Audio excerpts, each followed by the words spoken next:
Арбаңыздар, ардактуу көрүүчүлөр, биздин сүйүктүү көрөрмандарыбыз, кайрадан сиздерге жалындуу кечки саламдар жолдойлу дагы. Иш күнүн кечи теле долбоорунун 2 сезонун баштайлы. Өзүңүздөр билгендей, былтыр ошол иш күнүн кечи берүүсү кыргыз тилинде өз ишин баштады эле. Анан айта кетчү нерсе деги эле улуу грек оюучулу айткан экен, жараткан адам баласына эки кулак, эки көз жана бир гана тил берген дейт. Көбүрөөк уксун, көбүрөөк көрсүн, жана да азыраак сүйлөсүн деп.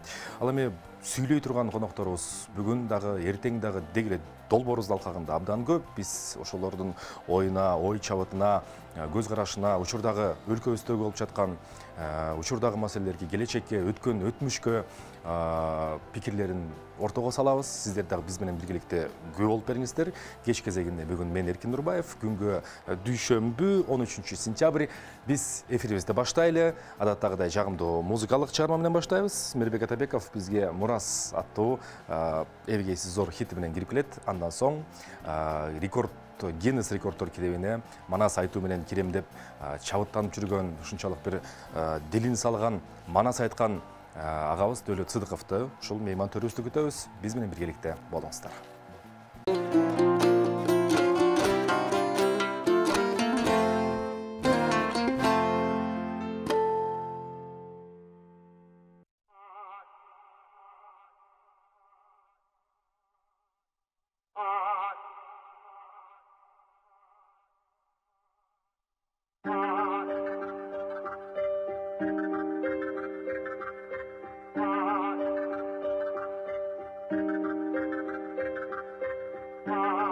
Айтамын ғанаң ей, атадан ғана қалған мурасты.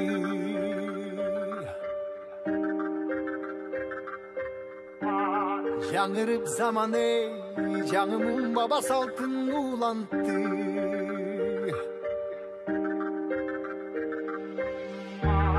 Намысын биік сақтаған ел, табышын ұлып тыңдап жүріпті.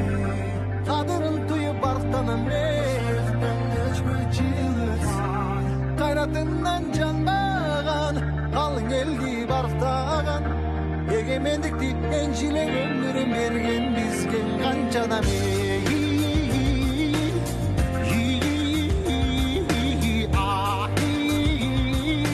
Нашта eze қалған қырғызымдың бірін кеттің аулысқа, бірін жеттіп жылдысқа, бірін жарап намысқа, бір-бірін даңғалашпа.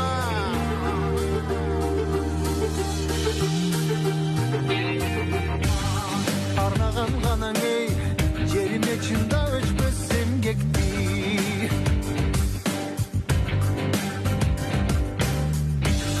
Батырлар ғанаң ей, байырдан құрып тышты елдеші.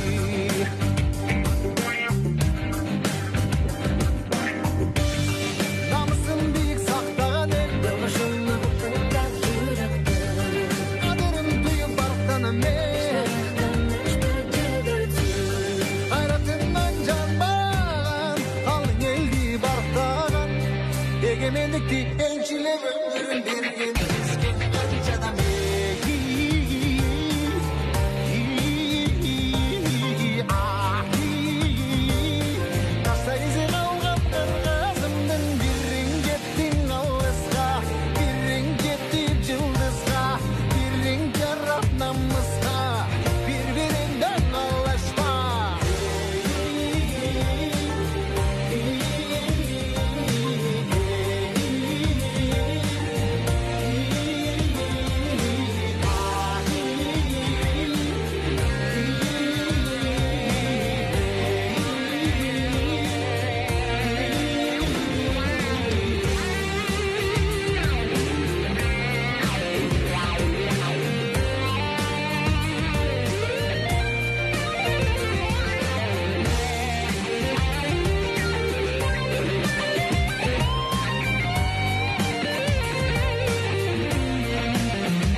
Кечтин кезекчиси Эркин Нурбаев. Барын коюп Манас айт дейт. Мына кыргыз рухунун, кыргыз духунун мына Айкөл баяны Манас деп таанып келебиз. Өзүбүздү ушинтип дүйнөгө таанытабыз дагы, өзүбүздү ушинтип Манастын урпактары деп тааныйбыз. Бүгүнкү кезеңде, бүгүнкү күндө Манаска болгон көз чабытыбыз, ой чабытыбыз кандай болушу туура болот? Кандай багытта Манасты издешибиз керек өзүбүз? Бүгүнкү күндө Манас кыргыздын күнүмдүк мына бүгүнкү турмушуна кандай орунду ээлейт жана кандай багытта алып кетет деген ушундай бир терең ойлорду бөлүш үчүн биз ортого бүгүнкү мейман төрүбүзгө экинчи сезондун биринчи мейманы болуп келип атабыз. Мына Дөөлөт агам Сыдыков отурат. Кече жакында билесиздер 111 саат тынбастан алыска Москва шаарына барып Манас айтты. Ошондуктан агайыбыз менен дагы бир жолу арабаңызда учурашалы. Куш келипсиз. Рахмат келип бергениңизге. Рахмат сіздерге да, рахмат. Ошол символикалык түрдө бүгүн биринчи эфирибиз болуп атат. Баягы биз дагы тынып алдык жайында. Өзү эфирди биз былтыр октябрь окуяларынан кийин ушундай ушул телеканалда кыргыз тилинде баштаганбыз. Андан бери сиз да бир канча ирет келип кеттиңиз. Бүгүн болсо биздин мындай жаңы сезон бет ачары болуп жатасыз да. Рахмат, чоң рахмат. Бизди дагы сизди дагы ушул ачылыш менен куттуктайм. Дагы бир жолу куш келипсиз. Анан Дөөлөт ага биринчиден ал акыбалыңызды сурайлы. Ал жайыңыз кандай? Кечегиде мына жакында эле келдиңиз, аэропорттон уудуу болуп сизди тосуп алды. Бирок бул Манас айтуу менен бирге сиз түздөн түз баягы бир мындай кандай десем арбайлар дүйнөсүнө барып келгендей сезилет, туюлат да магачы. Анан ушундай көп камералардын көз алдында, көп адамдардын көз алдында өзүңүздү кандай сезип, кандай алып жана кандай тыныгууга мүмкүндүк алдыңыз же дагы эле тына элексизби? Рахмат. Биринчиден ошо чакырганыңыздарга рахмат. Экинчиден ошо элге рахмат, жерге рахмат дегендей.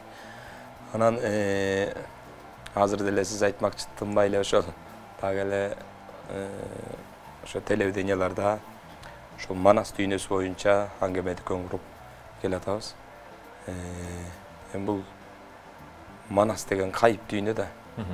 Сиз айткандай арбактар дүйнөсүнөн дагы ары кайыптар дүйнөсү бар. Ошол дүйнөдө аралашып жүрүп ошол жерден айткандын өзү баягы кээ бирөөнө оор көрүнүшү мүмкүн, кээ бирөө неме болушу мүмкүн. Бирок ошол дүйнөгө кириш да кыйын, чыгыш да кыйын да. Ошол дүйнөгө кирип алсаң анда кете берет жеңилинен. Ошол дүйнөгө аралашып алсаң, анан биздин баягы таянычыбыз, тирегибиз, ушул келаткан жолубуз, тилибиз, каада салт үрп адатыбыз сакталып калган. Биздин эл экенибизди далилдеп турган ушу Манас дүйнөсү да. Анан бул Манас дүйнөсүнүн каякта болбосун, ошо жар салып айта турган, дей турган мезгил келди. Сиз жана башта айткандай, биз баарыбыз эле Манастын урпагыбыз, Манастын элибиз дейбиз.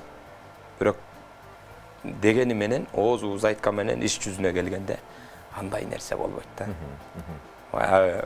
Айтканда Манастын урпагы болуп, кылганда эле башканын урпагы болуп калат. Билбейм, бул ошол Манаска Манастай мамиле кылыш керек да. Анткени биз мисалы еврейлер Торатты окутканда Инжилди. Булар 1-класстан баштап 11-ди бүткүчө окутушат экен да. Ошо өзүнчө математика, теге адабият, кыргыз тил деген сыяктуу өзүнчө сабак катары окутат экен. Биз канчадан бери айтып келатабыз, ушу Манас сабагы өзүнчө сабак катары кирсе депчи. А жерде мекенди кандай коргош керек, эр жигит кандай болуш керек, кыз киши кандай болуш керек, атанын ордугу аякта, апанын ордугу аякта, эненин ордугу аякта, эженин ордугу аякта, аганын ордугу аякта, салтты кандай кармаш керек, улуунун жолу, кичүүнүн жолу, малды кандай караш керек, жанды кандай караш керек, мекенди кантип коргош керек, жашоону кандай кылыш керек, баары Манаста турат да. Биз ошол нерсени окуган бала, ошол нерсени кабыл алып мындай жан дилинен өткөргөн бала эч убакта мекенди сатпайт. Мекенге каршы иш кылбайт, коррупцияга барбайт. Анткени ата арбагы тирүү экенин, Кудай бар экенин баарын билип турат да. Ошон үчүн жаман терс нерсеге барбайт да. Биз ушуну айтып атып, бирок кирбей келатат да. Манас менен биз сугарылып өскөн муун анда ошол бабалардын жолун татыктуу улантма керек да. Биз кыргыздар ооба дүйнөнү дүңгүрөткөнбүз, каганат курган элбиз. Биягы тиги Арабтан ары, биягы Кытайга чейин чоң каганат куруп турган эл болгонбуз. Бирок азыркы убакта биз кимбиз? Биз кыйын эмеспиз. Биздин бабаларыбыз кыйын болгон да. Биз ошол бабалардын жолун татыктуу улантып атабызбы? Арбагын кубантып атабызбы? Бул суроо туулат. Биз керек болсо ошо тилин сүйлөгөндөн зарканып атпайбызбы? Кыргыз болуп туулуп калганыма, кыргыз болуп сүйлөгөнүмө арданам дегендерди көргөм мен. Жок эмес, бар. Бир кезде ошо кыргыз деген атты койгонго сыймыктанган экен. Адамзат жалпы жер бетиндеги элдер. Ошо кыргыз баатыр эл ушулардын атынан коелу деп ат койгонго сыймыктанган элдин урпагы ушуга келип калдык да. Биз бабаларыбыздын жолунан чыгып алып кайсы жолго басабыз? Бизге келаткан жол бар да. Эртеңки күнү ошонун сурагы да болот. Өлбөй турган киши жок. Жан бересе ажал аласа дейт. Кечинен берсин баарыбызга ажалды. Эртеңки күнү барганда ата бабалардын алдында биринчи Кудайды кою, бир ата бабалардын алдында не деп жооп беребиз? Улутка эмне кылдың? Мен сени жараттым эле. Менин урпагым эле. Мен уят кылбай эмне иш кылдың десе биз эмне деп айтабыз? Ошон үчүн бая бизден бабалардан калган тилибизди, дилибизди, каада салтыбызды, үрп адатыбызды, ошол келаткан жолубузду, керек болсо могу жашап аткан жерибиз Манас атабыздан калган жер. Кайра ошону кайрып берген да. Ошол жерибизди сактап, эртеңки күнү урпактарга уялбай тургандай болушубуз керек да. Биз өткөргүч болуп атпайбызбы? Өткөргүч күч болуп атабыз. Бабалардан урпактарга өткөрүп бере турган биз ортомчубуз. Ошол ортомчулукту татыктуу аткарып атабыз. Мына ушул маселе болуш керек. Жогорудагы сөздөрүңүздү дагы азыр дагы тереңдетип казганга аракет кылып көрөлү. Анан ортодон ушу сиздин Манас айтып аткандагы көз ирмемдериңиз бар экен. Биз ушу камераларга жакшы баары түшүп калыптыр. Биз ошону көрүүчүлөрүбүзгө көрсөтүп коелу. Дөөлөт Сыдыков бизде конокто. Азыр болсо ушул көз ирмемдерди бир эликте назар салсак.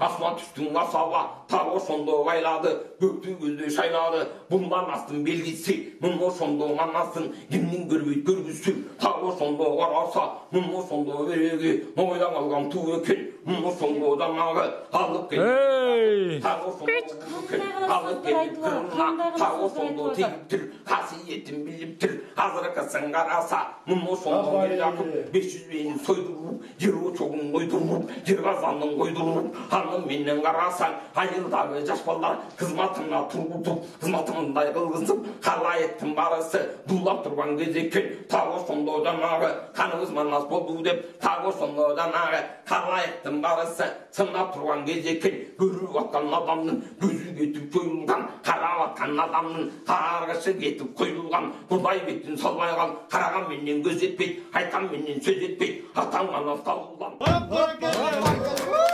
Buna bütün bizim anasız bütün topladı.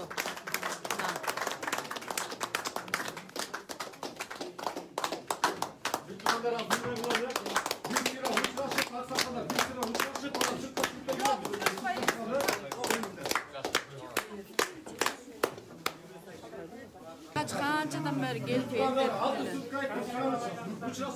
şardık bizi bir kurbanlar sınıftan olmayan coşadı.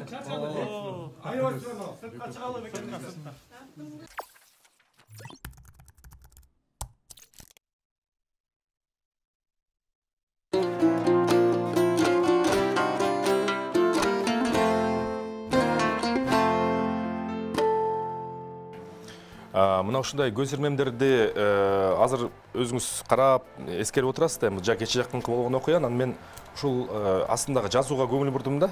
Көп жерде жазылып атат, ушу Дөөлөт Сыдыков Манаста ушундай 5 күн рекорддор китебин Гиннеске кирет экен деп, бирок андан бөтөнчө мына Манасты даңазалайт деген сөзгө мен басым жасагым келет да. Бул даңазалайт деген сөздүн түпкү мааниси эмнеде болуп атат? Ошого эмнеге сиз ушул даңазалоого жөн эле айтты деп койсо болот, мисалычы, же ушундай максат койду десе болот, бирок даңазалайт деген ичинде эмнени камтыйт ушулой?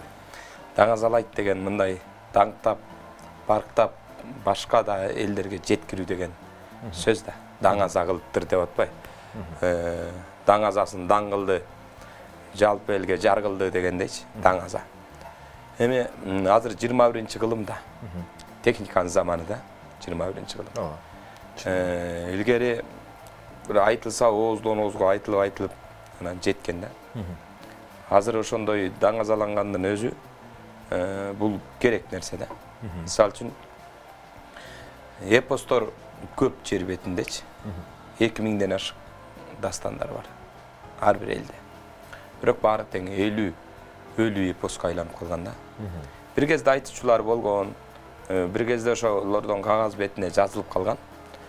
Бирок азыр баягы айтса ошону жаттап алып анан чыгарып, ошондон бир сөз кошпойт, бир сөз албайт, ошо боюнча айтат да. Манастын жандуулугу ушунда азыркы убакка чейин манасчылар бар. Жоон топ манасчылар дагы эле айтып жүрбөйбү? Ар ким малымча, кошумча эмес менен айтып жүргөндөр бар. Өзүнүн жолун салып айтып жүргөндөр бар. Бул нерсени биз даңаза кылышыбыз керек да. Жалпы элге жар салышыбыз керек. Биз техниканын бүттү, бул айтуучу токтоду, айтуучу жаралбайт деп ал эмес. Саякбайдан кийин айтуучу токтоду деген да. Кийин Саякбай атабыздан кийин келип акыркы манасчы деп Шабай Азизовду айтты. Акыркы манасчы деп Кабатебековду айтты. Анан кийин мына Уркаш Мамбеталиев бүттү, мун менен токтоду деди. Бирок Уркаш Мамбеталиев баягы ак жолтой кишкен көпүрө болуп, мурунку Саякбай атабыздын доорунан берки доорго көпүрө болуп, анан дагы эле чыгып келатат да манасчылар. Бул илгертеден тиги байыркы убакта Манас атабыз чоң казатка аттанып, кол топтоп, жыйылып атканда ошондо Бакай атабыз айткан экен да. Эл ичинде уламыш да булчу. Баатыр ушу жүрүштүн баарын кагазга же болбосо таш бетине чегип кетели, кийинки урпактарга жетпей калбасын. Айтылбай биздин ошо эми жалпы түрктүн баласы аттанганда чоң казатка. Сагынбайды айтат 30-100 миң деп айтат да. 30-100 миң азыркыча 3 миллион киши аттанып атат. Эми Кытай ошондо эле аябай көп экен. Анан бир эле вариант ушундай айтылып атат да. Андан көп айтылгандар бар. Андан 42 илек кол болуп деп атпай, 42 илегин Саякбайдын айтканы боюнча бир илекте 100 миң көрсө 4 миллион 200 миң болуп кетип атат андачы. Ошончо аттанып атканды калтырып кетели дегенде Манас атабыздын айтканы бар экен да. Менин арбагым тирүү турганда ооздон оозго мен өзүм айттырып жеткирем деген да. Жер бетинде кыргыз канча жашап турса, ошончого чейин мен өзүм айттырып жеткирем деген.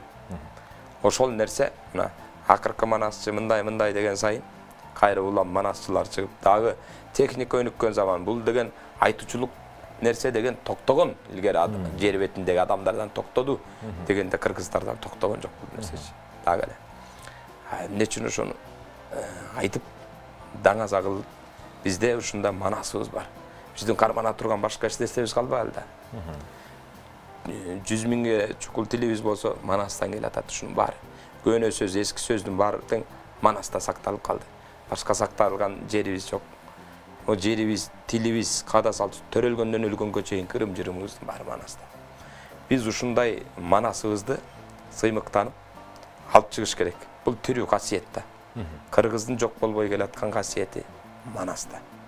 Манаста сакталып турат, Манаста айтылып турат. Манас атабыздын өзүнүн сөзү бар. Кайсы убак болбосун мен урпагыма дейт. Өзүм колдоо кылып, жоголордо жана түгөнгөн сайын, түтөгөн, чабылган сайын күчөгөн деп атпай. Ошол эм берип, дем берип мен сактап турам деген да. Бул нерсе кечээинки 2010-жылдан көрсөк болот. Мисалы Манастан алып кетпеди. Койчу Манасын эмне аласың деди. Бирок аянтка келгенде баары тең кыйкырды го. Манас деп уран чакырды. Манастын урпагы октон качпайт деди. Өлүгүн таштаган жок, көтөрүп качты. Качып туруп кайра качпагыла деди, кайрылгыла. Манастын урпагы өлсө да качкан эмес деди. Мына ошондон баштап кайра Манас жанданды. Демек биздин бабаларыбыздын арбагы түрү улам эскертип, улам айтып, өзүн дедиртип, кайра түгөнгөн сайын түтөп, чабылган сайын күчөп, жоголордо бар болгон, жараткан өзү жар болгон экен көрсөтүп койду. Ошон үчүн биз түптү кыдыр чалган кыргыз, кыдырды арыган кыргыз дейт да. Ошон үчүн кыргыз бар болуп келатабыз. Бул нерсени биз байыркы бабаларыбызга кандай дүйнө эли сыймыктанса, биз азыр кантип сыймыкта. Биз ошо байыркы бабаларыбызды айтып эле кайра сыймыктанышыбыз керек дагы, ошолорду жар салышыбыз керек. Биз ошондо ким экенибизди дүйнөгө көрсөтөбүз. Биз ким экенибизди, кандай элдин урпагы болгонубузду, керек болсо биздин Европага чейин арымыбыз жетип турган, чыгышка чейин кулачыбыз жетип турган, сөзүбүз өтүп турган. Биздин деген мөөрлөп кеткен ата-бабаларыбыздын жолунда Алтайдан баштап ояктын жердин баары биздики. Силер чегара талашпагыла деп коңшуларгачы. Туурабы? Биздин жер бул жерден калган. Биз үлүш катары силерге бергенбиз. Тыч жашагыла. Могу жерде биздин бабаларыбыздын жери бул жердин баары. Биздин бабаларыбыздын элисиңер. Бизден чыккансыңар. Биз дүйнөнүн атасы да батасы да боло турган элбиз. Анткени ай тукуму күн тукуму деп уланат. Ай тукуму мына Семит еврейлер кетет. Күн тукумуна биз кетебиз. Ошол эки башаттан башталат. Ошол нур тукуму күн эли деп атпайбы? Ошол биз күн тукуму гундар деп келди, эме деп келди. Бирок биздин бабаларыбыз кандай бийликти орнотуп турган. Биздин бабаларыбыздан калган жерде. Ушу жердин баары. Канча жердин баары. Биз улам алсызданган сайын алдырып отуруп, Азулуудан Арстанга чалдырып отуруп, четинен кемип отуруп, эми кенедей жерибиз калды, ошону дагы сактай албай ары чайпалып, бери чайпалып турабыз. Бизде ошончо эмени ынтымак менен сактаганда биздин элибиз. Кандай ынтымактуу болгон биздин бабаларчы. Бирин-бири көрбөй туруп тааныган. Калпагынан таанаган. Бирин-бири. Калпак кийип жүрсө өлтүргөн эмес. Кыргыз тукуму экен деген. Тийген эмес. Көрбөй туруп, бирин-бири тааныбай туруп ынтымактуу болгон. Ошондой көчмөнчүлүк убакта, ошончо жердин баарын ээлеп, ынтымак менен биргеликте, тирүү болсок бир дөңдө, өлүү болсок бир ойдо деп сактап келген биз дагы урпагыбыз да. Ошол көрөнгө бизде деле калгандыр. Биз деле ушинтип мамлекетибизди сактайлы, өнүктүрөлү, бабаларыбызды жар салалы, таң салалы, айталы дейли. Биз айтпасак, муну ким келип айтып? Ким айтат? Эч ким келип айтып бербейт да. Баары эле тебелеп, жок кылып ийин ушул элди. О суусу жакшы экен, жери жакшы экен, тоосу жакшы экен деп ээлеп алайын сонун жер деп атат. Биздикиндей жер жок да. Биздикиндей эл да жок. Биздикиндей 4 мезгили бар жер жок. Бардык жерде 4 мезгил толук болбойт. А биздикиндей эл дагы жок. Чындап эле мен дүйнөнүн көп жеринде болдум. Бирок Кыргызстан айланса болот да. Биздин пейлибиз тура азыркыга чейин мына барсаң түн ичинде кой куйда орун салып берет. Тааныбаган кишиге кой союп берет. Кайсы элде бар? Жок да башка элде. Кете албай калдым мындай десе, узатып эт ошонучу. Дос болот бири-бирине тааныбай туруп. Коноктойт, куда тосот, кандай тосот тура. Анан мындай биздин бабаларыбыздан калган пейилди башка элде жок мындай. Башка элде болсо болгондур, бирок жоготуп ийген мунусунчу. Бизде жоготуп ошол биз бар нерсени сактап калышыбыз керек да. Дөлөт Сыдыковдун ошол Манас дүйнөсү боюнча бүгүнкү кимдигибиз дейилчи боюнча ошол ойлорун дагы мындан ары угалы. Азыр бизде жарнамалык блок болсун, андан соң Дөлөт Сыдыков менен болгон маекти улантабыз. Биз менен болуңуздар.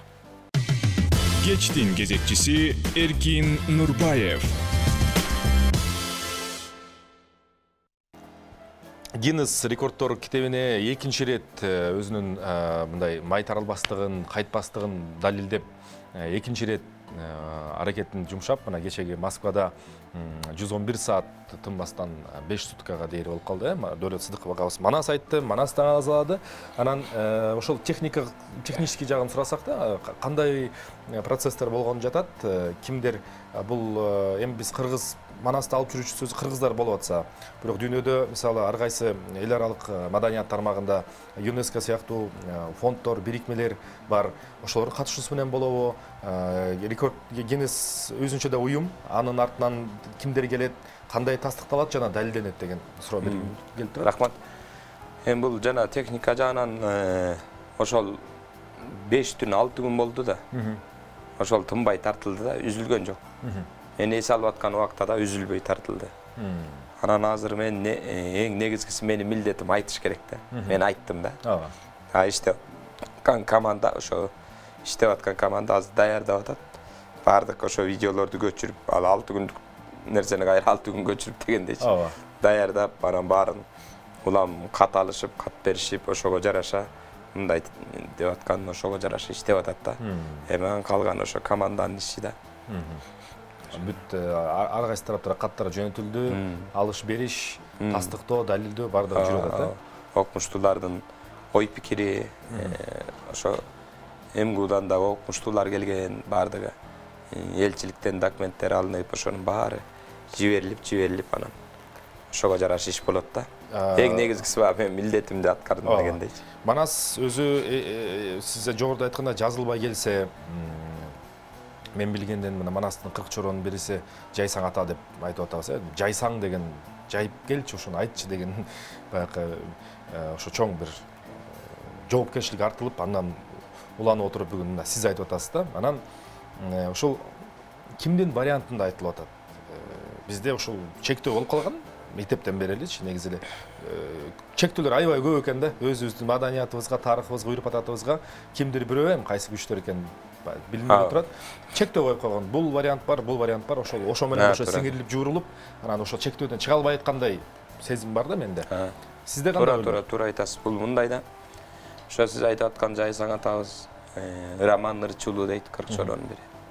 Роман Нырчулуу жомокчунун башчысы барын айткан, тизмектеп токтогулur чачкычы деп Тоголок молдонун айтканы бар да. Ошондон бери канча доор өттү да. Манас атабыздын 40 чоросунун ичинде жүрүп, Ырчуул ата, Жайсаң аталар айтып отуруп, андан бери канча доорду жоокерчилик убактарда манасчылардын баары айтып келген да. Анан туура азыркы классикалык вариант Саякбай менен Сагынбайдын вариантына таянып, ошондой сиз айткан көз караш ушундай калыптанган. Тизмектелип калды да. Тизмектелип, туура Саякбай менен Сагынбай. Баягы ошол нерсе менен ага чейин да манасчылар өткөн да, чоң Тыныбек, Келдибек дегендер, Чойке, чоң баш Нармантай, Акылбек дегендин баары өткөн Дөңүзбай. Ушул аталарыбыздын баары айтып келген бир эле манас, өзөктүү бир манас. Бирок ар кимдин өзүнүн варианты бар да. Ал мисал үчүн бир окуяны өзөгү дегенде окуялардын тизмеги. Өзөк бири да бар, өзөк Манас төрөлдү, бала чагы ушундай чоңойду, Алтайдан көчүп келди, анан чоң казатка барды, бияка барды, тияка барды, мындай кылды. Ошол өзөктү карманат бардык манасчылар. Мисалы, айың менен күнүңдүн бир өзүнө мүткөндөй, асман менен жериңдин тирөөсүнө мүткөндөй, аялында дайранын толкунунан мүткөндөй деген сөздү айтпаса, бул манасчы эмес да. Код экен да бул өзүнчө. Бул манасты манас кылып турган ушул нерсе. Муну Роман Нырчулуу да айткан. Кечеги Саякбай ата да айткан. Муну Сагынбай ата да айткан. Муну Тыныбек, Келдибек, Балык Ооз, чоң баш Нармантай баары айткан да мунучу. Буну айтпаса манас болбой калат анда башка. Ошондой өзөктүү окуялар бар да. Кара шаар кабылан, капталында чамынып, чолок көкжал арсылан, жандай салып камынып деп атпай, алдында ажыдары сойлоо үстүндө алып кара куш ойноп, ошонун баарын айтпасан да ал манас эмес.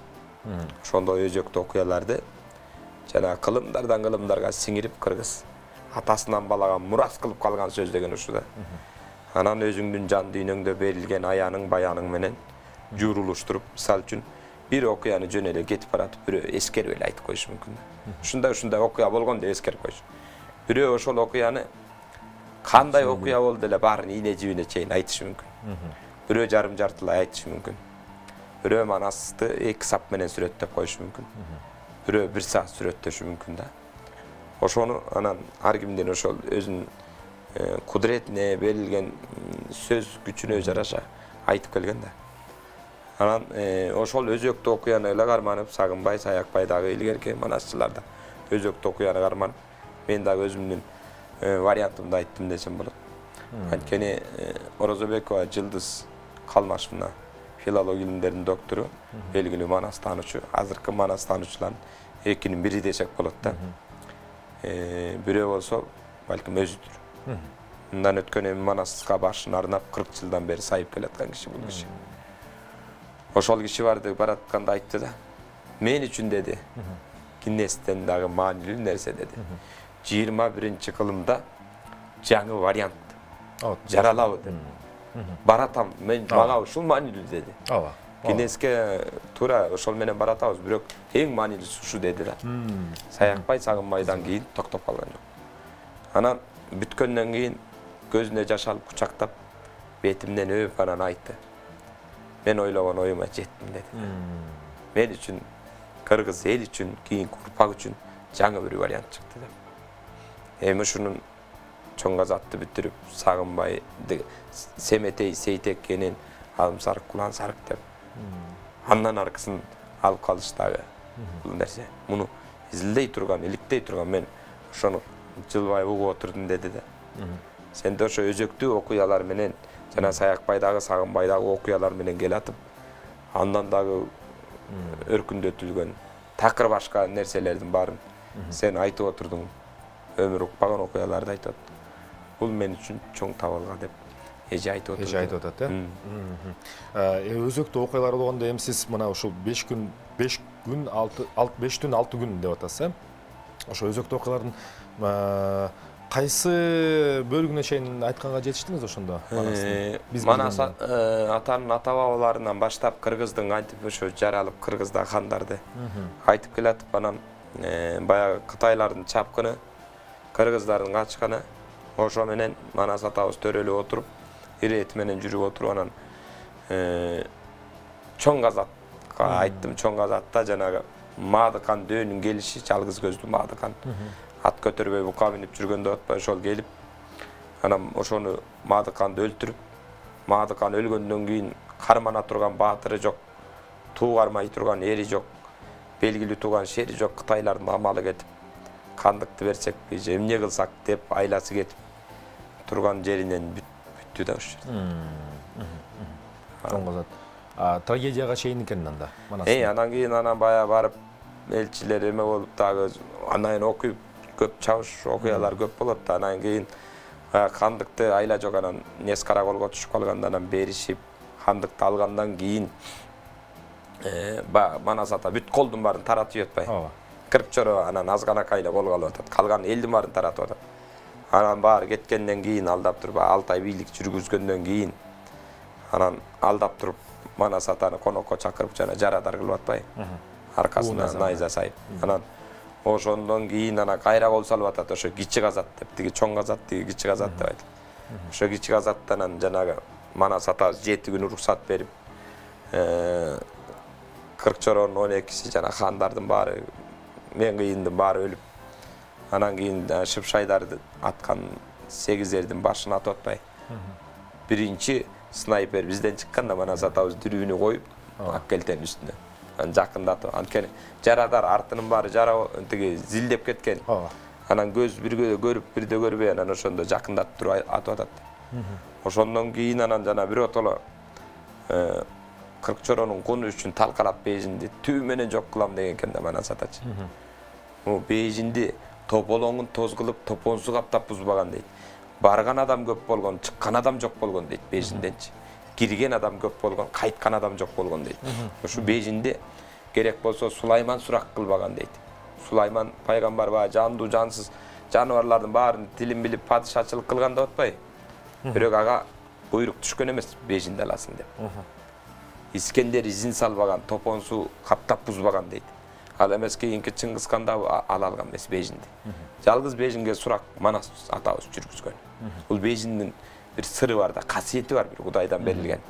Аны кээ-бирөө жөн эле капыр деп коюп атпайбы? Туура. Бул Кытайда болсо кылым журт деп айтылат Манаста. Бул Бейжиңдин өтө бир ачылбаган сыры бар да. Муну эч ким ача албайт. Ошол Манас атабызга жол берген да. Манас атабыз биротоло талкалайм дегенде анан дарбазасын барып Бейжиңди талкалап атканда Кудайдан асмандан добуш чыгып атат. Ой Манас дейт. Болду, тирүү кет дейт.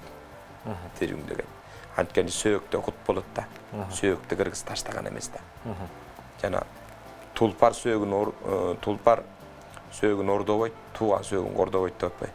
Сөйөктү этин шылып таштап алып кете берген кыргыз. Сөйөктө кут болот. Атадан калган, канда калган нерсе. Ошон үчүн тирүү кет деп асмандан добуш чыкканда ошондо сезген анан кеткен да Манас атабыз. Анан келип атпайбы. Андан ары окуя уланып анан Семетей, Зейтеркенен, Алымсарык, Кулансарык кетет да анан Манаста айта берсең баа бүтпөйт экен да. Бүтпөйт. Эми мен дагы бир Манастын дагы бир сиздин түшүнүгүңүз боюнча дагы сурагым келип атат да. Мисалы, жана сиз айткан жерде аркаңызда жакшы жасалгаланыптыр. Тиги эмеден териден Манастын айкели мындай сүрөтү турат, кылычын таянып. Ал сүрөттү улуу монументалист, сүрөтчү Токтогул атындагы сыйлыктын ээси Герцен тартып кеткен. Биз мектепте окуганда ошол Герцендин сүрөттөрү менен Манасты элеске алып, Манасты ошондой деп таанып, анан Ала Тоо аянтында, филармонияда, Манас Ордодо жана башка жерде бул эми чыгармачылык ушундай да, бирөө өзүнүн вариациясын берет, калгандар ошонун негизинде анан өз жоопторун издеп, өз чыгармачылыгын үстүнө кошумчалайт да. Анан биздеги элестеги Манас ошо. Чын-чынына келгенде Герцен атабыз тартып кеткен. Эми Герцен деген өзүнүн фамилиясы тагаты зат айтып тургандай, кан жаны менен өзү кыргыз болгон эмес да, ал кишич, бирок улуу монументалист болгон. Эми сиздин көз алдыңызда, сиздин элесиңизде Манасты мындай биз ошондой бир эмеге салып койбодукпу, менин оюмча бир башка бир калыпка салып койдук. Вакуумда турабыз, андан чыккыбыз да келбейт, анан коркунуч дагы бар да. Ошон үчүн мен эки бирдей суроо бергим келет. Биринчиден, сиздин элесиңизде Манас ким? Жана ал чындап курама образбы, же жалгыз бир инсанбы, же болбосо бул мындай ошол түшүнүкпү, калыппы, философиябы, кандай деп ойлойсуз? Манас эми туура сиз айткандай Чөдөр Герцендин тартканы боюнча баарыбызга ошо сиңип калган, ошондой болуп калган.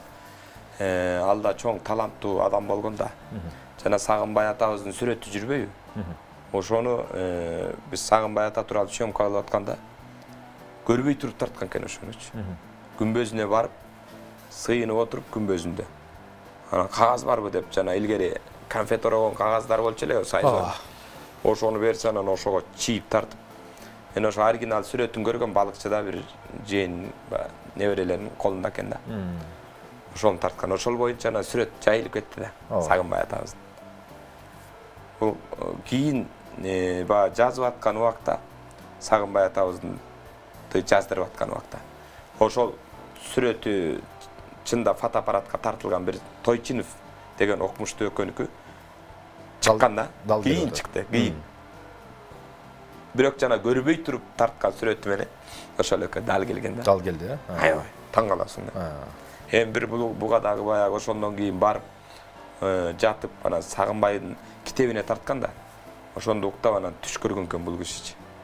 Ошо түш көрүп, анан ошол боюнча тарткан да. Азыр ошол боюнча калып калды. Бирок ошондой да нерсени кое албай атпайбы азыр эстеликтерге коюп атса, анан ошондойду да кое албай атпайбызбы? Кое албай атабыз. Ошондойду дагычы. Андан да башка деп Манас деген башка да.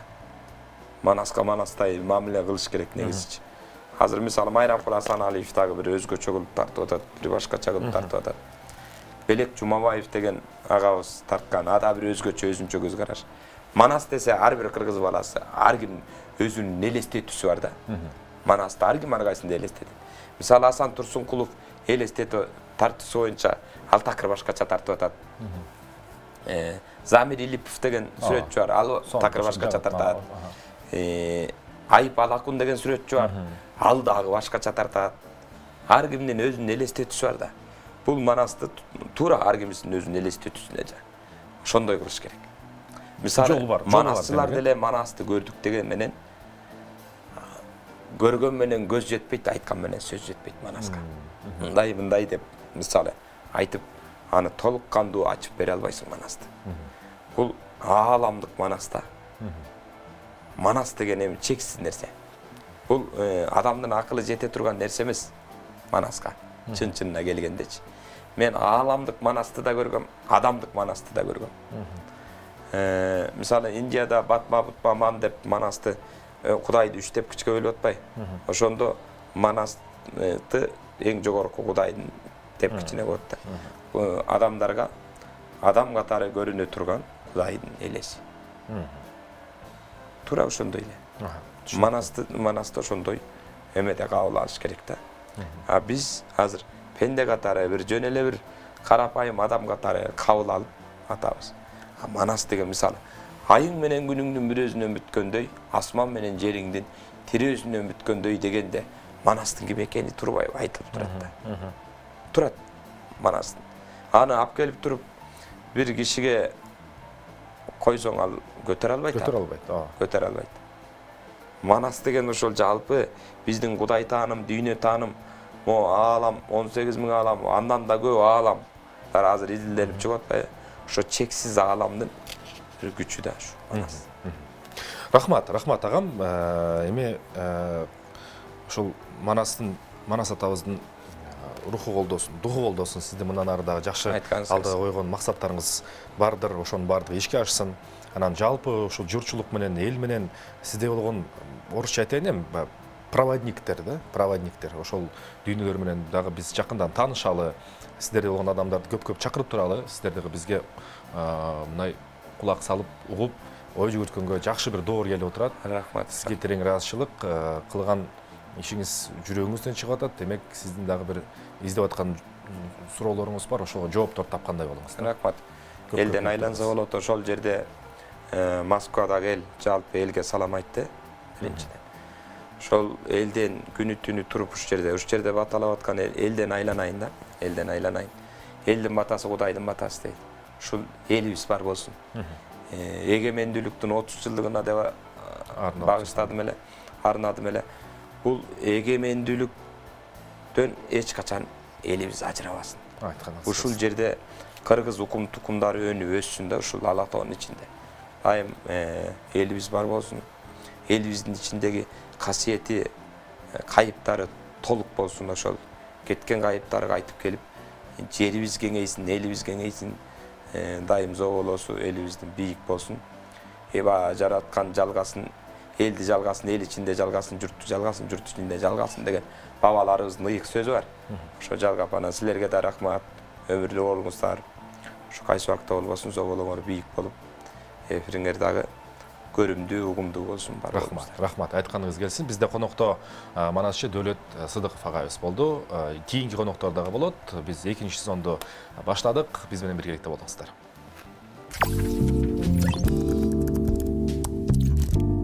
8, 9, 10. И в обратную сторону. 1, 2, 3, 4, 5, 6, 7, 8, 9, 10. Теперь локтевом суставе, чтобы друг друга не задеть, так? Аң сезимдүү жашоо. Күн сайын сапаттуу жашап, эбегейсиз рахат алуу үчүн жашоо мүмкүн. Фестивалдын уюштуруучулары буга толук ишенишет. 10-июнда Хаят мейманканасында Live Your Life стилиндеги мастер-класс өттү. Машыктыруучулар жана спикерлер конокторго жакты. Албетте, мындай иш-чаралардагы эң негизгиси нетворкинг. Башкача айтканда, бири-бири менен жемиштүү баарлашуу, активдүүлүк. Эко-чарба базарынын продукцияларынын негизинде жасалган даамдуу, тез, даамдуу, пайдалуу стилиндеги кулинардык салгылашуу эч кимди кайдыгер калтырган жок. Руханий терапия да болду.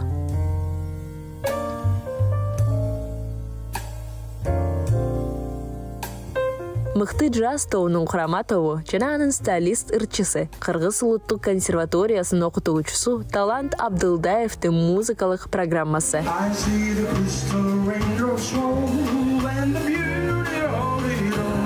Очень здорово. Жашоо кайтып келе жатканы кандай сонун. Иш-чаралар барган сайын күч алууда. Музыка ажырагыс бөлүк. Бул биздин жашообуздун дарысы.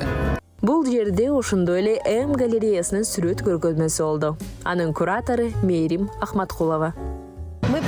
Көргөзмөдө биз эң белгилүү сүрөтчүлөрдүн экспозицияларын сунуштайбыз. Художников, участников более 10 мастеров. Иш-чараны ТВ1 KG каналындагы «Вечер трудного дня» берүүнүн алып баруучусу биздин сүйүктүү Максим Политаев алып барды. Live Your Life деген эмнени билдирет? Платформанын негиздөөчүсү Жамиланын айтымында дүйнөдөгү агрессиянын жогорку деңгээли адамдарды ичинен бузат. Алардын толук кандуу өнүгүшүнө жол бербейт. Live Your Life платформасы аркылуу анын негиздөөчүлөрү адамдардын аң сезимин жаңы деңгээлде чыгарууга, кызыктуу жана ден соолукта жашоого болорун көрсөтүүгө аракет кылышат. Жамиля диетолог, Нью-Йорктогу интегралдык тамактануу институтун аяктаган. Ал кантип тең салмактуу тамактанууну уюштурууга, эмоционалдык абалды өзгөртүүгө боло тургандыгын өз мисалы менен көрсөтүүгө аракет кылат. Өзүңүзгө карата аң сезимдүү жана кылдаат мамиле жөнүндө, жашоо менен рахаттанып, өзүңүздү бактылуу сезүү жөнүндө. Бул күнү биз йога, туура аң сезимдүү тамактануу, өзүн өзү сүйүү, баардык максаттарга жана кыялдарга тез жетүү эрежелери жөнүндө сүйлөштүк. Узак мөөнөткө гана эмес, ошондой эле жогорку сапатта кантип жашоого болот. Ар бир адамда мындан ары мындай жашоо мүмкүн эмес деп түшүнгөн учурлар болот. 10 жылдан ашык убакыт мурун ден соолугумдун анча-мынча начар шарттарына туш болгонумда дарыгерлерге кайрылгым келбегенди түшүндүм. Өмүр бою дары ичип көз каранды болорумду түшүндүм. Ошондуктан мен башкача жолду издей баштадым. Издей баштаганда интегративдүү, башкача айтканда бирдиктүү тамактануу темасына туш келдим.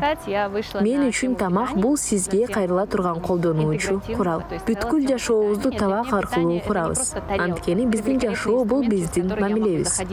Жашообуз биздин сезимдерибиз. Бул биздин ойлорубуз. Бул биздин баалуулуктарыбыз. Бул руханий абал жөнүндө. Жыл сайын жаңы нерсе издеп, чоңоюп окудум. Ошентип былтыр биз Live Your Life долбоорун баштадык. Духовности нет. Фестиваль чындыгында шыктануунун жана энергиянын орду болуп калды. Көрүүчүлөрдүн чындыгы, эмоциялары дал ушуну билдирди. Live Your Life или живи свою жизнь на русском языке. Live Your Life кыргызча өзүңдүн жашооңду жаша. Биринчиден сен өз жашооң менен жашашың керек. Өзүңө кам көрүп, өзүңдү сүйүп, өзүңө болгон сүйүүнү өрчүтүп жана өз жашооңо кам көргөндө ушул энергияны, сүйүүнү жана камкордукту биздин эл менен бөлүшө алабыз.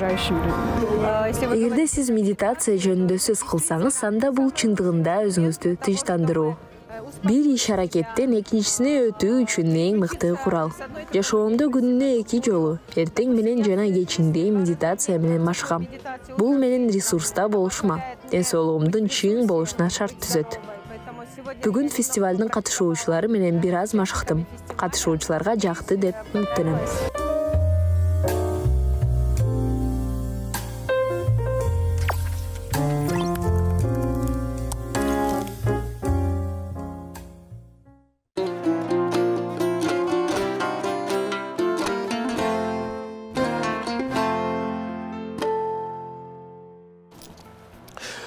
Экинчи сезондун биринчи телеберүүсү биз кайрадан абдан кубанычтабыз. Ушул теле долбоорубуз аркылуу сиздер менен бүгүнкү күндөмдүн маанилүү, маңыздуу маселелерин талкуулайлы, ортого ой пикир салалы деп.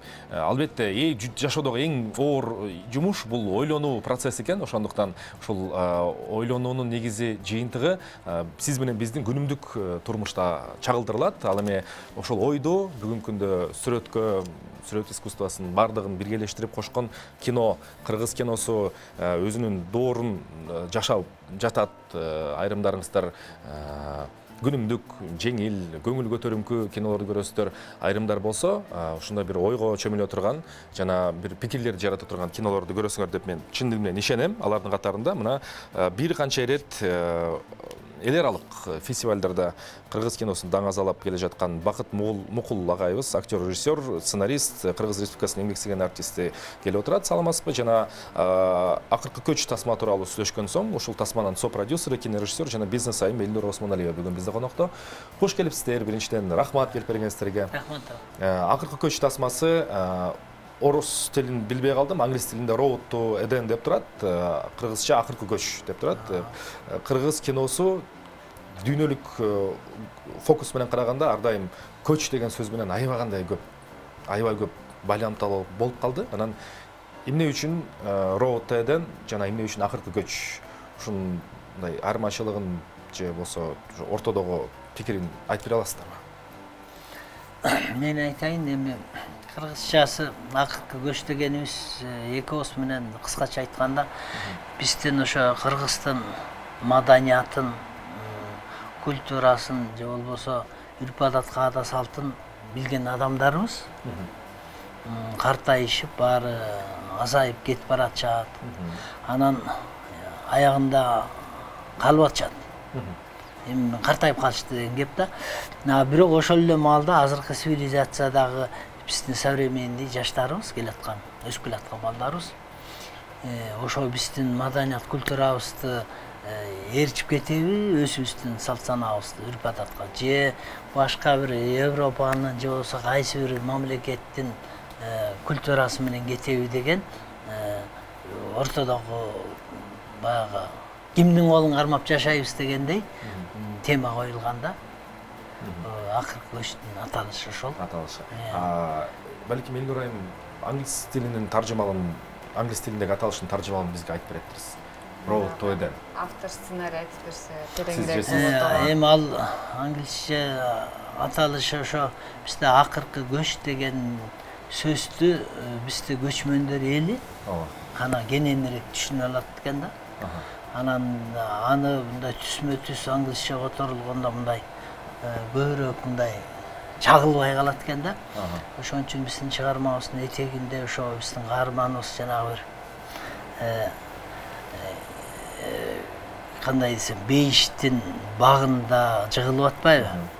Анан ошо бейиш дегенди, эдем дегенди башка элдер алар жакшы түшүнөт. Анан ошо тууралуу коюп койгонбуз да, кененирээк түшүнсүн депчи. Ошондуктан ушундай анашылыктар.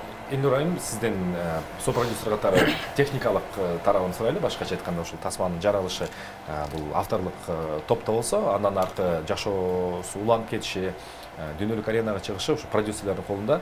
Продюсер көз караш менен буга чейин ата-ананын керези жана мындан дароо from деп чыгып атат да, атанын керезин жаратуучуларынан деген. Башкача айтканда бул кайсы бир деңгээлде бренд болду.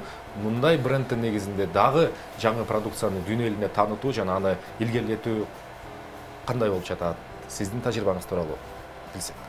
Тасмабыздын фестивалдык жашоосу абдан жакшы жүрүп жатат, байгелүү болуп атат. Даражалуу кинофестивалдардын расмий конкурсуна кирип атат. Абдан кубанып атабыз. Кыргызстандагы прокат жакын арада эле башталды. Анын үстүндө көп дагы иштешибиз керек, анткени акыркы көчтө кино тасмалардын сатылышы татаалыраак, анткени мазмуну жогору кино, аны көрөрмандарга жеткирүү дагы жолу башкача, көп каражатты талап кылат, көп аракетти талап кылат. Эмнегедир азыркы күндө жеңилирээк же комедия тасмалар сатылышы баттыраак өтөт. Бул жердин прокатында азыр иш жүрүп жатат. Жаңы дагы кишилерди кошуп алатабыз топко, убакытты кетирип албайлы деп.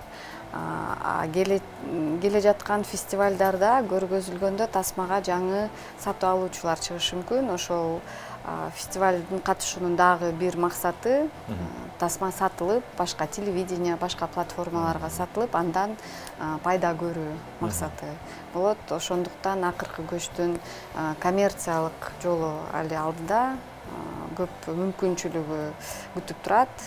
Анын үстүндө иш жүрүп жатат. Демек, максат андан ары бир гана фестивалды көрсөтүп коюу эмес, башка да телеканалдар эл аралык. Ошону көрсөтсө дейсиздер. Кинофестивалдар өзүнчө бул кинонун базары да. Сатып алуучулар келип көрөт, анан ээси менен байланышат, соодалашат. Анан ошентип соода жүрөт. Демек, акча табуу бул бирден бир максаты, жана мында эч кандай зааркана турган эч нерсеси жок. Жок. Ал эми ушул кино тасманы кечегиде мына премьерага мен өзүм жана айтып атпаймынбы сиздерге. Жолдон барат менен катыша албай калдым, белгилүү себептерден улам. Анан элдердин Инстаграмдагы болгон постторунан көрүп атам да. Жакшы кабыл алыптыр. Бирок ал жакка келген ошол жабык көрсөтүү келген адамдардын коомдун бир кайсы бир бөлүгү да ошого кызыккан, ошол суроолорду өзүнө берген, жана жооп издеген коом кандай мындай ошол кино көрсөткөндөн кийинки сиздин дарегиңизге, жаратуучулардын дарегине бир гана мактоо сөз эмес, чындап сиздин мындай жан дүйнөңүздө илэнчек болгон, сизди ооба ушундай деген ой, кандай пикирди уга алдыңыз да? Себеп деген макташ бул башка жагы. Жок, бизде ошо коом экиге бөлүнүп турат деп, мейли политикада болобу, мейли билим жагында болобу, мейли чыгармачылык жагында болобу, мейли ишкерлик жагында болобу, экиге бөлүнүп турат да негизичи. Мен ошо практика жүзүндө ушунда так таамай билдим да. Себеби мен коммерческий кино тарттым бир күн түндепчи. Мындан кийин быйыл жазындачы. Аны 26-сында өткөрдүк. 26 августта. Биринде кайра акыркы көчтө өткөрдүк да. Мен ошондо эле өзүм ушундай билгем. Мисалы үчүн Эл Нураны мен акыркы бир күн түнгө чыгарган жокмун. Себеби мен бир күн түнгө кандай кишилер аны көрө алат, кандай кишиге жагат деген да бир өзүнчө бир ушундай бөлүк бар да, жана экиге бөлүнүп калды эл деп атпайбы, ошол сыяктуу. Ошо кинону түшүнүп биле турган кишилерди ал киного чакырдым. Акыркы көчкө ошону мындай талдай алат, ушуга терең түшүнө алат, ойлоно алат, ошо сөздү айта алат деген кишилерди акыркы көчкө чакырылды да. Анан бизде көп эле премьералар өтүп жүрөт. Негизи өзгөчө ошо драмалар атайын ошо тартылган бир чоң проектидеги, мисалы үчүн айтып атпайбызбы, фестивальный кино депчи. Фестивальный кинодо эле бөлүп кое бербеш керек. Жакшы кинону фестивалга жөнөтөсүң. Жакшы кинону өзүң эле билип жөнөтпөйсүң. Ошо сыңары бул кинодо премьерасы болду. Элдердин арасында отуруп алып мен баягы өзүңчө мен 1000 жолу көрдүм да, аны монтажда көрдүң, звукта көрөсүң, бирок эл менен көргөндө такыр башкача болот.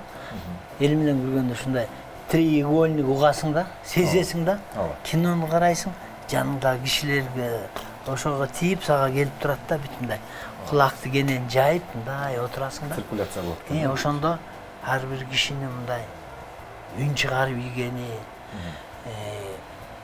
бышылдап кеткени, ушундай эмелер болуп атты да. Анан баягы элдин реакциясын аңдап отурдум. Бүткөндөн кийин биз чыкканда мындай кол чаба элек болчу. Эгерде биздин башкы каарман Марат Алышбаев ооруп келбей калды премьерага. Ошо жабык көрсөтүлдү. Ал башкы героюбуз алдында чыкканда, башкы каарманыбыз чыкканда кечке кол чабылмага окшойт деп калдым да.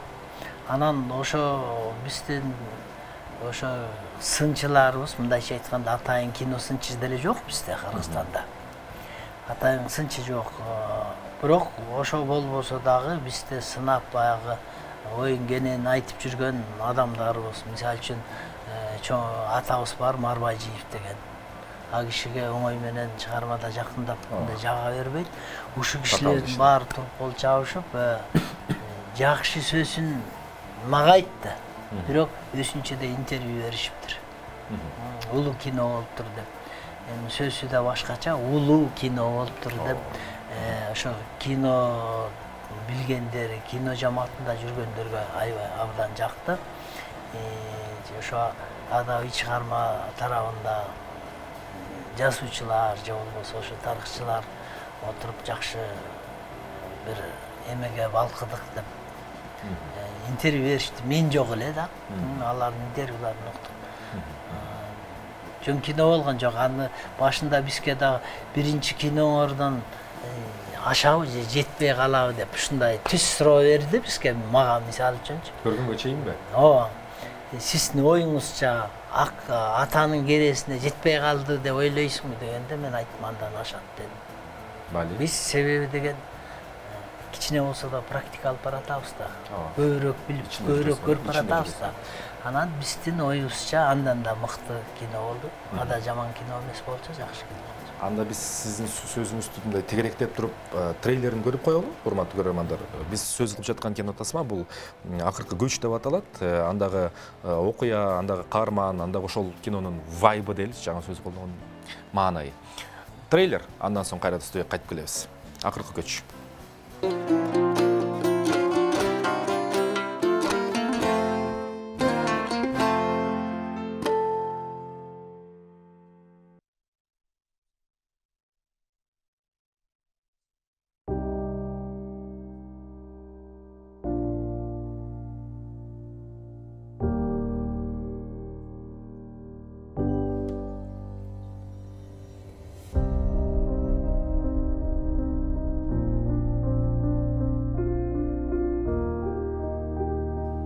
Чакчан эмне кыласыз? Сапар деген жигит катуу ооруп атат.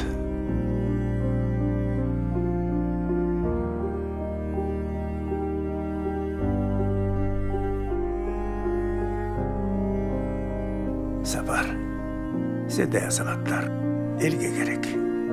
Сен жаратуучусуң. Жаратып жаткан иштериңдин аягына чейин чыгышың керек. Куат байке.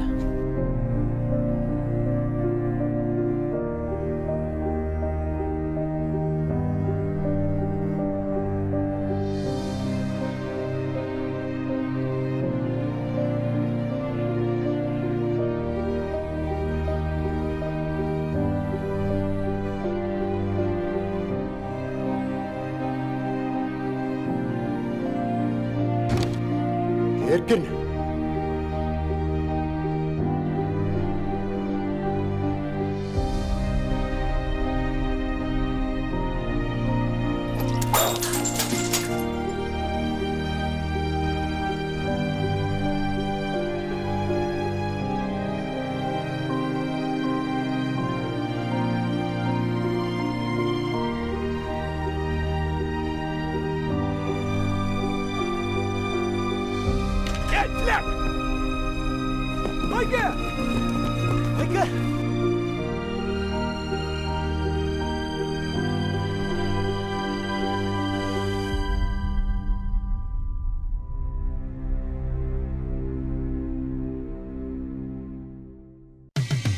Кечтин кезекчиси Эркин Нурбаев.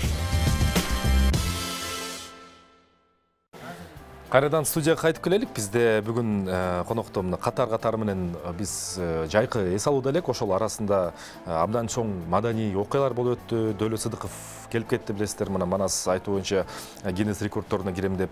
Ал эми азыр болсо менин алдымда Бакыт Мукул агайыбыз жана Элнур Осмоналиева отурушат. Биз сөздү акыркы көч кино тасмасы тууралуу кылып жатабыз. Кимди ким көргөн болсо куттуктайм, көрбөгөн болсо балким сиздер менен кошо жанашып барып көрүп келели. Себеп дегенде акыркы көч тасмасы бул ушу муундардын алмашуусу, доордун алмашуусу деп жалпы баалап атабыз да. Анан биз буга чейин мына азыр Дөөлөт Сыдыков агай сөзүнө байлап туруп бир суроо берейин сиздерге. Бизде Кыргызда ушундай акыр заман деген түшүнүк орун алып калган.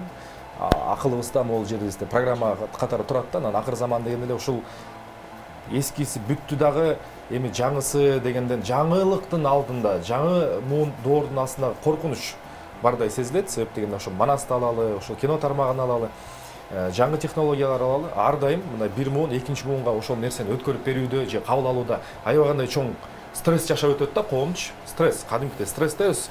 Бул жаңылык деген нерседен коркуп жашагандайбыз да. Ушул сизди сиз өзүңүздүн башыңыздан мындай сатираны дагы сахнаны да өткөрдүңүз, киного дагы алып урушуп кирип атасыз. Жаңылык астында коркунуч жокпу сизде? Эми биз жана эме деп айттың да. Эмне дедим? Башка сөзүң. Акыркы заман. Акыркы заман деген эле ошол. Акыркы заманды биз ойлойбуз да, жери астым үстүм болуп, суу асып өрттөнүп, жер жоголуп кетет экен деп. Акыркы заман деген эле ошол. Мен ушуну айткым келет да, мындай. Биз өзүбүз байкабайбыз да. Мисалы үчүн азыркы жаштардын эң биринчи эле ою өзүмө карьера түзүшүм керек деген сөздү алдыга коюп алышкан да. Жашоодо адам бала төрөлгөн карьерасы бул үйлөнүш керек, убагында балалуу чакалуу болуш керек, анан ошого жараша жашаш керек бул карьера. Мисалы үчүн биздин Түгелбай Сыдыкбеков, Чыңгыз Айтматов деген адамдарыбыз ушундай кыргыз элине чоң, бир эле кыргыз эл эмес, адам баласына ылайыктап жазылган чыгармалары менен булар өздөрү жазуучу болуп, карьера түзүп алып, анан үйлөнгөн эмес, анан балалуу болгон эмес да. Биз ошо мисалы үчүн жаш кезибизде үйлөнүп, убагында үйлөнүп, баланы багып, анан өзүңдүн жакшы көргөн ишиң менен алек болуп, мугалимдик кыласың, врач болосуңбу, же болбосо бир ученый болосуңбу, ошо менен алек болгондо балаңга болгон мээрим, күйөөгө болгон мээрим, туугандарга болгон отношенияң мындай. Ошо менен жүрүп жасалган бул жашоонун эң мазмуну да бул. Анан биз ошо азыр биз бир эле багытка түшүп кеткенбиз. 30-га 40-га чыккыча биз баягы алдыга койгон максатыбызга жетебиз деп кете беребиз. Экинчи план калып калбадыбы сен? Калып калбады. Сен барып ошого жеткен күнү үйлөнөсүң. Үйлөнсөң арасың 50-60-га чыгып калган болосуң. Мисалы да. Бул жана айткан кыямат да. Бул кыямат. Ошон үчүн бүгүнкү күндө бизде ошо мындай туура эмес багытта баратабыз да. Билимди да ал ошол маалда. Ошол маалда үйлөн, ошол маалда окат кыл, ошол маалда коомчулукка кызмат кыл. Ошондо ички дүйнө да башкача болот да. Биз акчанын артынан куалап кетип атабыз азыр. Акчанын артынан кетип баратабыз. Уга жетейин, мол үйдү салайын, муну алайын, ысык көлдөн бир яхта сатып алайын. Ушул сыяктуу эле биздин пландарыбыз жаштардыкы бүт ушундай кетип баратат. Биякта жашоо калып калбадыбы? Анан бул өзү кыямат. Ошол жанагы сен айткан эме. Акый кыямат ушул. Биз муундар тууралуу сүйлөшүп атабыз, эми мен ушул эле суроонун практик катары Элнур айым сизге узаткым келет да, себеп дегенде акыркы жылдары билим тармагына толук кириштиңиз. Кайсы бир Кыргызстанда беделдүү деп айта алам, окуу жайлардын системасын куруп иштеп атасыз, ийгиликтер жаралып атат. Анан сиз жумушуңуз негизгиси бул муундардын жаңы менен иштеп атасыз да, мисалычы. Анан ошол жерде колдорунда телефон, билим берүү тармагы, анан алар азыркы балдар такыр башкача деген сөз дагы татыктуу эмес да. Аябай эле башкача да. Аябай эле башкача. Анан ушул жерден кайрадан келип туруп сизге ушундай бир суроо да. Бүгүнкү айтып аткан мына Бакыт агайдын балким жанагы ушул сезимибизди бир коркунуч деп бааласак болобу же мындай жөн эле көз карашыңызбы? Кандай? Жок, коркунуч деле эмес, жок. Антип деле жашай берсе болот. Баары билимдүү болгон жакшы. Мен айтып аткан бүт параллельно жашаш керек. Ошонун билимди да ошол убакта алыш керек. Эчтегени уттурбаш керек убагындачы. Деген эле оюмду айтып атам да. Билим алыш керек, билим албаса болбойт. Азыркы заманда артта калбаш керек. Улуу көч тасмасын сиздин мектептерде көрсөткөнгө оюңуз келдиби же көрсөттүңүзбү, балким көрсөтсөңүз кандай таризде көрсөттү элеңиз дагы бул эмне үчүн маанилүү деп ойлойсуз? Негизи азыркы күндө биздин балдарыбыз эле эмес, жаш муун эле эмес, өзүбүз да башкабыз да. Улуу кишилер дагы азыр башка, мурункудай эмес. Бүт нерсе бир эле калыпта өзгөрүүдө. Анан жаңылыктын көзүндө айтылуучу сөз бул биз өзгөрүүнү токтото албайбыз, анткени өзгөрүү бул эволюциянын закон ченемдүүлүк көрүнүшү. Өзгөрүү токтогон күнү, эволюция токтогондо жандуу нерселер өлүмгө түшүп алат да. Биздин маданият дагы, жашообуз дагы ошол закондон качып, ал мыйзамдан качып кутула албайт. Ошондуктан биз өзүбүздүкүн сактап, бирок өзүбүздүкү дегенде биздин салт, биздин тарых эч качан жалпы адамзатына таандык болгон баалуулуктарга каршы чыкпаш керек да. Ошону эске тутуп, тең салмактуулук болуш керек. Биз жаңыда алып калышыбыз керек жана жалпы адамзатына таандык баалуулуктарга каршы чыкпаган үрп адат салттарыбызды кармап калышыбыз керек да. Эмне себептен буну айтам? Биз көп учурда салтка таянып, ошол эле жаш балдарга же аял затына каршы көп көрүнүшкө уруксат берип, жол берип коёбуз. Ал өтө туура эмес. Көрүнүш биздин коомго, биздин келечекке чоң коркунучту түзөт. Ошондуктан биз көзүбүздү терең ачып, акылыбызды кенен жайып, ушундай сөздөрдү жүргүзүшүбүз керек. Эмнени биз алып калабыз, эмнени сиңирип алабыз, эмнени өзгөртүшүбүз керек алдыга жылыш үчүн коом катары. Коом мүчөлөрүн тең даражада коргоо үчүн, аларга колдоо көрсөтүү үчүн биз кандай коом болушубуз керек, биздин коомубуздун азыркы баалуулуктарыбыз эмнеде? Акыркы көчтө ушул баалуулуктар тууралуу абдан көп суроолор, бир катар суроолор коюлган жана бир катар жооптор сунушталганда, биз азыр ошол акчанын мүлктүн аркасынан түшүп алган соң бирибизди өзүбүздү жогото алабыз деген чоң суроо. Ошондуктан буну жаш балдарга да көрсөтүш керек. Негизи улуу муун, жаш муундун өкүлдөрү бир көрсө жакшы, бир талкууласа жакшы. Биз бет ачар күнү эл менен, коноктор менен чогуу көргөндө, ошол эч кандай айырмачылык жок, бир тилде сүйлөшкөндөй болуп өзүбүздү сездик да. Бир сөздү сүйлөшкөндө, бир нерсе көргөндө, бир нерсе түшүнгөндө жана бир болгонубузду сездик. Ошондой сезим турду залда. Жана ыраазычылык сезими көрөрмандардан ушул себептен келип чыкты окшойт. Ошо айтылбай жүргөн, бирок өтө курч, өтө маанилүү сөздөр ошол жерге жазылып калганы үчүн. Мектепте де көрсөтсө болобу? Болот, сөзсүз керек. Бул тасма абдан жаш балдарга чоң урас. Кыргыз киносунун сандыгына сонун кошумча даражалуу тасма, улуу тасма деген сөзгө дагы мен кошулам. Мен кошулам, сапаты жагынан дагы, бирок мааниси жагынан жана актерлук жактан. Сыпаттама дейм да? Ооба, сыпаттама туура берилген боло. Ушул аныктоого мен толук кошулам. Бакыт ага, эми кинону биринчиден барып көрүш керек, мен моюнума алып атам да, мен көрө элек менен сиздер менен көрөлү депчи. Ошондуктан бул кинолордун өзү баягы жаралыш, ой чабытыңыздар жакты көздөй кичине ыктап атам да бүгүнкү маегибиздичи. Мына Элнур айым айтып атат, сандык деп атат да. Жеке менин баамымда ошол сандык бизде кандай? Кечегиде айылда туугандарыма барсам, чоң ата, чоң апаларыбыздан калган туш кийиздер бар, тар кийиздер бар. Илгерки бир боз үйүбүз бар экен, ошонун да калдыктары, керегеси, ууктары ошондойдон болуп, анан кайда жатат десем, арткы сарайдын 3-чү чуландын 5-чи полкасында мындай бурчка такалып анан жатыптыр да. Мындай дасторконго чакырды биздичи. Анан мындай дасторкондогу сөздөрдү уксам, укмуш. Биз кыргыздарбыз дейт, укмуш.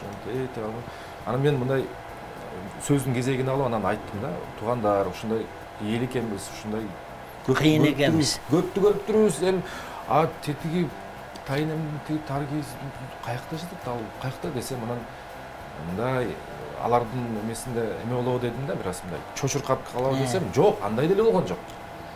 Айткан сөзүбүз менен кылган ишибиздин, кылган иштерибиздин дал келбестиги бул бүгүнкү замандын мыйзамдарына биз баш ийгенге туура келип атабыз. Эгемендик алдык, рыноктук экономикага кептелдик, жан багып атабыз да, тиричилик менен. Илгерки мынакы меймандос деген менен 5 метр забор турат, эки тууган бир участкада турса дагы. Илгерки биздин ушул жакшыбыз дегендин бардыгы бүгүн сөз кезегинде жакшы, иш жүзүндө мындай тастыкталбай жатат да. Ушул жерде ушул аякта түйүнчөктү кандай жол менен чечебиз? Биз биротоло же ачылалуу дүйнө, же камалып алып өзүбүз көзүбүз карап мындай камчы чапкылайлы, кандай деп ойлойсуз? Эми дүйнө элдери эмне кылып атса ошонун баарын билиш керек. Анан биз эми кинодо муну айттык да, биз баары бара турган жерибиз тиякта да. Бирөө өлүп калса өрттө ыргы тийбейбиз да биз. Туура. Баары айланып келип, ошо өзүбүздүн шартыбыз менен ошол кишини даңазалап, акыркы убагында 2 күн, 3 күн даңазалап, ошол кишиге айтчу сөзүбүздү айтып, анан аркы сапарга узатабыз да. Эми бул кандай десем бир бул деле азыркы кылып атканыбыз деле чала болуп атат да. Мисалы үчүн сен көрбөгөн кишинин деле каза болуп калса барасың да, кудаң же болсо тууганың болуп калат да, тууганың бирөөсү. Бирок ким экенин сен көргөн эмессиң. Кандай адам экенин, эмне иш кылганын билбейсиң да. Бизде бир ушундай бир Кыргыздын бир жакшынакай бир баалуулугу деп айтсак болот да. Ошонусу жоголуп кетти. Мисалы үчүн илгери барганда ошо боз үйдү тегеректеп алып, боз үй эмнеге керек экен көрсө бизге керек болуп атпайбы азыр. Ар бир кишиге керек да, ошо аркы дүйнөгө кетип калса керек, пайдаланып атпайбыз. Барганда ошо жөнүндө кошок айтылчу. Эми кошок айтылбасын деп деле эч ким тыйыл салган жок. Биз башка багытка кетип баратканыбызда ошондо биз бала кезде мындан эле бир канча бир жыл мурун ошо кишинин ким экенин көрбөсөк да билчүбүз да, ошо жерде ошо киши эмне иш кылган, эмне кыйраткан, коомдук ишке кандай пайдасы келген, элге кандай пайдасы келген, же болбосо ошо адамдын адамгерчилиги эмне сапаты болсо ошону кошок менен айтса, ушундай болгон турбайбы деп ар бир киши билчү. Азыр андай жок да. Тип-жимжир. Мындайча айтканда, кийин бара-бара ушинтип кетип баратса, мындай бир жандык өлүп калган сыяктуу эле кабыл алып калат го деген ойдо да булчу. Эми ошентпесин деген деле ой эмес, эми баягы Кыргыздын бир чоң чыгармасын жазган чоң адам, бирок өзүнүн мечтасы ошо болгон, ошо жөнүндө тартылып атпайбы. Биз ушундай баалуулуктарыбызды баалап жүрөлү. Ал өлгөндү эмес, ошо кишини, ошо биздин кинодо ошо Кыргыздын герою, жанагындай роман повесть жазып, эл жазуучу болуп, кадыр бар Кыргыздын идеологиясын жүргүзүп жүргөн, ошонун чыгармасынын негизинде жүргүзүп жүргөн адамыбыз ак үйдүн алдында кетип бараткан жери бар кадрда. Ушуну эч ким көрбөй атат, ооруп, жалгыз калган адамды биз көрбөй атабыз. Ушу мамлекетке пайдасы тийген адам деген сыяктуу эмне өгүттөрүбүз бар да. Ошо сыяктуу эле биз жанагы эми сенин сурооңо түшүнүп атам. Биз эми мындай цивилизацияга кетпейлиби депчи. Ар бир элдин өзүнүн маданиятын кошо алып кетиш керек да. Ошону кошо ала кетиш керек. Биз ушу азыркы технический же болбосо бул кетип бараткан космический болобу, же болбосо бир кандай азыркы мамлекет жашоолорубуз элден калбашыбыз керек. Бирок өзүбүздүн маданиятыбызды кошо жүрүш керек да. Мен ушуну аябай эле көп угуп атам да. Бияка келген ар бир конок мага жакшы эле айтты. Ушу сөздүчү биз деле айтып атабыз. Биздин моунда элечи кошо өңүрүп кетели, алып кетели, дүйнөгө интеграция болуп кетели, ошондой симбиоз катарында депчи. Анан оорчулуктун баары ушул жерде пайда болуп атат да. Мындай канткенде кантып алып кетебиз депчи. Буга мисалы жапондор билебиз да баарыбызчы. Жапондор бул суроого канча бир жолу кайрылып келип, эми Кудай беттин аргасын жанагы 2 бомба жарылгандан кийин анан өздөрүнө айтып атышат да, эл журт биздин мындай төш какмайыбыз менен, улуу дегенибиз менен ушундай бүгүн кептелдик, анан келгиле анда баардын мойнуна алып, мындай мен элди, бир улутту, бир адам катары, мисалы 6 миллион элди, сиз, балким сиз же балким мен кыргызмын да, мисалы өзүмдү кыргыз деп идентификация кылам да. Анан өзүм суроо берем да. Болуптур, мен өткөнкү жашоом өтүптүр, болуптур. Эми мен кийинки кадамды алып кетиш үчүн өзүмө кандай суроо беришим керек? Элестетели, Элнур айым, сиз 6 миллион элдин камтыган бир адамсыз, сиз кыргызсыз, балким сиздин алдыңызда суроолор турат. Кийинки кадамым кандай болот? Кандай кылып аттайм? Жана өзүмдүн өздүгүмдү жоготпой, бүгүнкү мындай ушунчалык тездик менен бараткан жанагы поездге кантип секире түшөм да калып калбайм деген суроого бул оңой суроо эмес. Түшүнүп турам. Кандай жооп бере аласыз да? Биздин алдыбызда турган маселе бул форма менен маңыздын карама-каршылыгы да. Анткени айткан сөзүбүз менен кылган ишибиз келишпестигин көрүп турабыз. Ал үчүн биз психологияга кайрылышыбыз керек. Эмнеге биз өзүбүздү сөз менен башкача аныктайбыз, бирок иш жүзүнө келгенде Биз өзүбүздөн тилибизден уялабыз. Өзүбүздөн чыккан продукцияны сатып албайбыз. Мен мисалы үчүн кийим кече издегенде биринчи кыргызстандык дизайнерлерге кайрылам. Анан табылбаган нерсени сырттыкынан алам. Тамак аш азыктарындагы биринчи өзүбүздүкүн алам, анан жок болуп атса сырттан келгенди алам. Баарыбыз күнүмдүк ой жүгүртүүгө ушуну кошуп алышыбыз керек да. Анан калк катары, коом катары жана ар бир өзүбүз жеке инсан катары сиз айткан мен киммин деген суроону өзүбүздөн сурашыбыз керек. Мен бул коомдо ордум кайсы? Менин максатым эмнеде? Мен кылып аткан иштерим ошол максаттарга туура келеби же келбейби деген татаал диалогду ар бир инсан өзү менен өзү жүргүзүш керек да. Өзүн өзү анализдөө, аң сезимин жогорулатуу болмоюн биздин коом эч качан өнүкпөйт.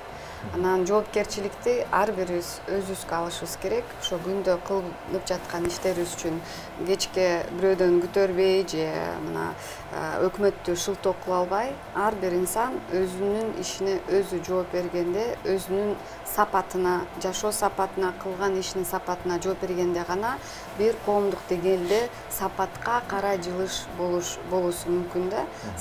Сандык бир индикатор, көрсөткүчтөр чоңоюп, ага чейин ачык сөз, ар ким өзү менен жеке ачык сөз кылмайын өзгөрүү өтө кыйын болот. Ооба, жеке ачык сөз деген бул аябай ачуу тиет да. Ачык сөз бул аябай ат көтөргүс жүк да. Адам өзүн өзү признаться дейт го. Өзүн өзү келип мен колуман келбей калды.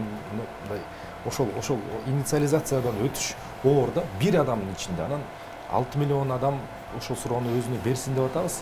Ал суроону бериштин өзү эң чоң коркунуч ошондо жатат деп ойлойм да. Биздин азыркы атайын биздин сүйлөшүп отурганыбыз акыркы көч жөнүндө болуп атпайбы кинодо. Ошондо камтылганда, ошондо Тилек деген бир каарман бар да. Тилек беле? Тилек э? Ал мындай да. Ал мен коомчулукка мындай эме келтирген жокмун дейт. Оюнда жашоо ушундай да деген багытта кетип бар да. Үйдү кычыратып алган, үй бүлөсү баласы бар. Бүт баарын алып берип койгон, бирок балдардын баары башка тарбия жок да, баарын кылып койгон. Ар кайсы окутуп атат. Бирок үйүндө өздөрүнүн тарбиясы жок болуп атат да. Анан өзү үйүнө келбей калат, ылдам келбей калат. Дәвір аялы бар да, мындайча айткандачы. Аны мындай эле оңой эле да агач. Аны мен тартип бузган жокмун да дегендей. Көрдүңбү, ушинтип кетип баратат. Ошо бир каарманыбыз ошо да бүгүнкү күндөгү биздин азыркы жаштарыбыз болобу, же менин поколениям болобу, баары эле ушундай болуп атат. Ал күнөө эмес да ал. Бир башка жакка кетип бараткан жагын өзү байкабайт. Мен туура эле жүрөм, мен үй бүлөм менен жашап атпайбы. Үй бүлөм оокат кылып берип атпайбы дейт, бирок үйгө келбей калат да. Муну мындай положено сыяктуу эле көрүп атышат да. Көрдүңбү? Ушундан кетет да, бүт баардык нерсечи. Бакта, мен сизге дагы бир эле суроо берейин, мындай провокационный суроо болот. Тарбия деген сөздү угуп атам. Сизден көп иштен ушу тарбия деген сөздү угуп келатам да. Кичинекей меничи. Тарбия көргөн, же көргөн эмес, тарбиясы жок экен. Тарбия, бүт жерде тарбия да. Анан мен бир күнү келип өзүмө мына ушу тарбия деген сөзгө башка бир аныктама берейин дедим да. Бул тарбия деген эмне депчи. Анан тарбия бул багындыруу деген сөзгө менде мындай туруп эле ой келди да. Туура эмес, балким талкууга салыныш керек бул нерсе, бирок тарбия бул алгоритмдерге салуу. Тарбия бул башка адамдын болсун, эң жакын адамы болсун, башка адамдын көргөн жолу, басып өткөн жолунун жаман жакшысы дагы башка адамдын тажрыйбасы жана ошол кийинки ошо баласынабы, жакынынабы болгон багындыруу сыяктуу туюлат мага. Мени көп жерден ушул сөз үчүн урушту. Сиз ушуга кандай сыпаттама берет экенсиз? Тарбия бул багындыруу же иретке салуу же эмне бул тарбия? Иретке салып калыптандыруу да. Сен тарбиялабай таштап койсоң, эмне гана кылбаш мүмкүн. Биз шашпай тарбиялап, биз мындай тарбиялайбыз деп азыркы көпчүлүгү ушундай болуп атабыз. Мисалы үчүн мен неберемди 2-3 жерге ташыйм да. Таң атпай туруп алып эле эрмектин баласын тияка ташыйм, бияка ташыйм. үйгө келип агытып коесуң. Ойлоп атабыз да биз балабызга билим берип атабыз депчи. Бирок үйдөн тарбиялап бериш керек экен да. Бул жаман, бул жакшы деп бала кезинен. Ал ошо болуп туруп жакшы билим алат, бирок адам катары бири-бирине мындай байланышы жок. Бала болуп чоңоет, ошо ишин жакшы кылат. Анан кийин барат да менин жашыма баргандачы ойлонот да, эмнеге мен мондайларды кетирип атам депчи. Ошо адагы кетирип отуруп картаят, кийинки баласы да ошентип кете берет. Ошон үчүн тарбия деген такыр башка нерсе да. Бакытай, тарбия дегенде сиз ушу жана айтпайсыз, багындыруу эмес. Небере ташып атам, бул ак дагы, бул жаман, бул жакшы деген ак каранын айырмачылык балага түшүндүк берип атасыз да, дегенчи. Эми ошондон ошол тарбия деген сөздү, сүйүү деген сөзгө аламшырып койсок туура болчу да. Сиз сүйүп жасап атасыз да ошол нерсени, балким эмес. Сүйүү деген башка да. Толук сүйүү. Жакшы көрүү, ошону жакшы көргөн үчүн тарбиялайт адам. Жаман кишини деле тарбиялайт адамчы.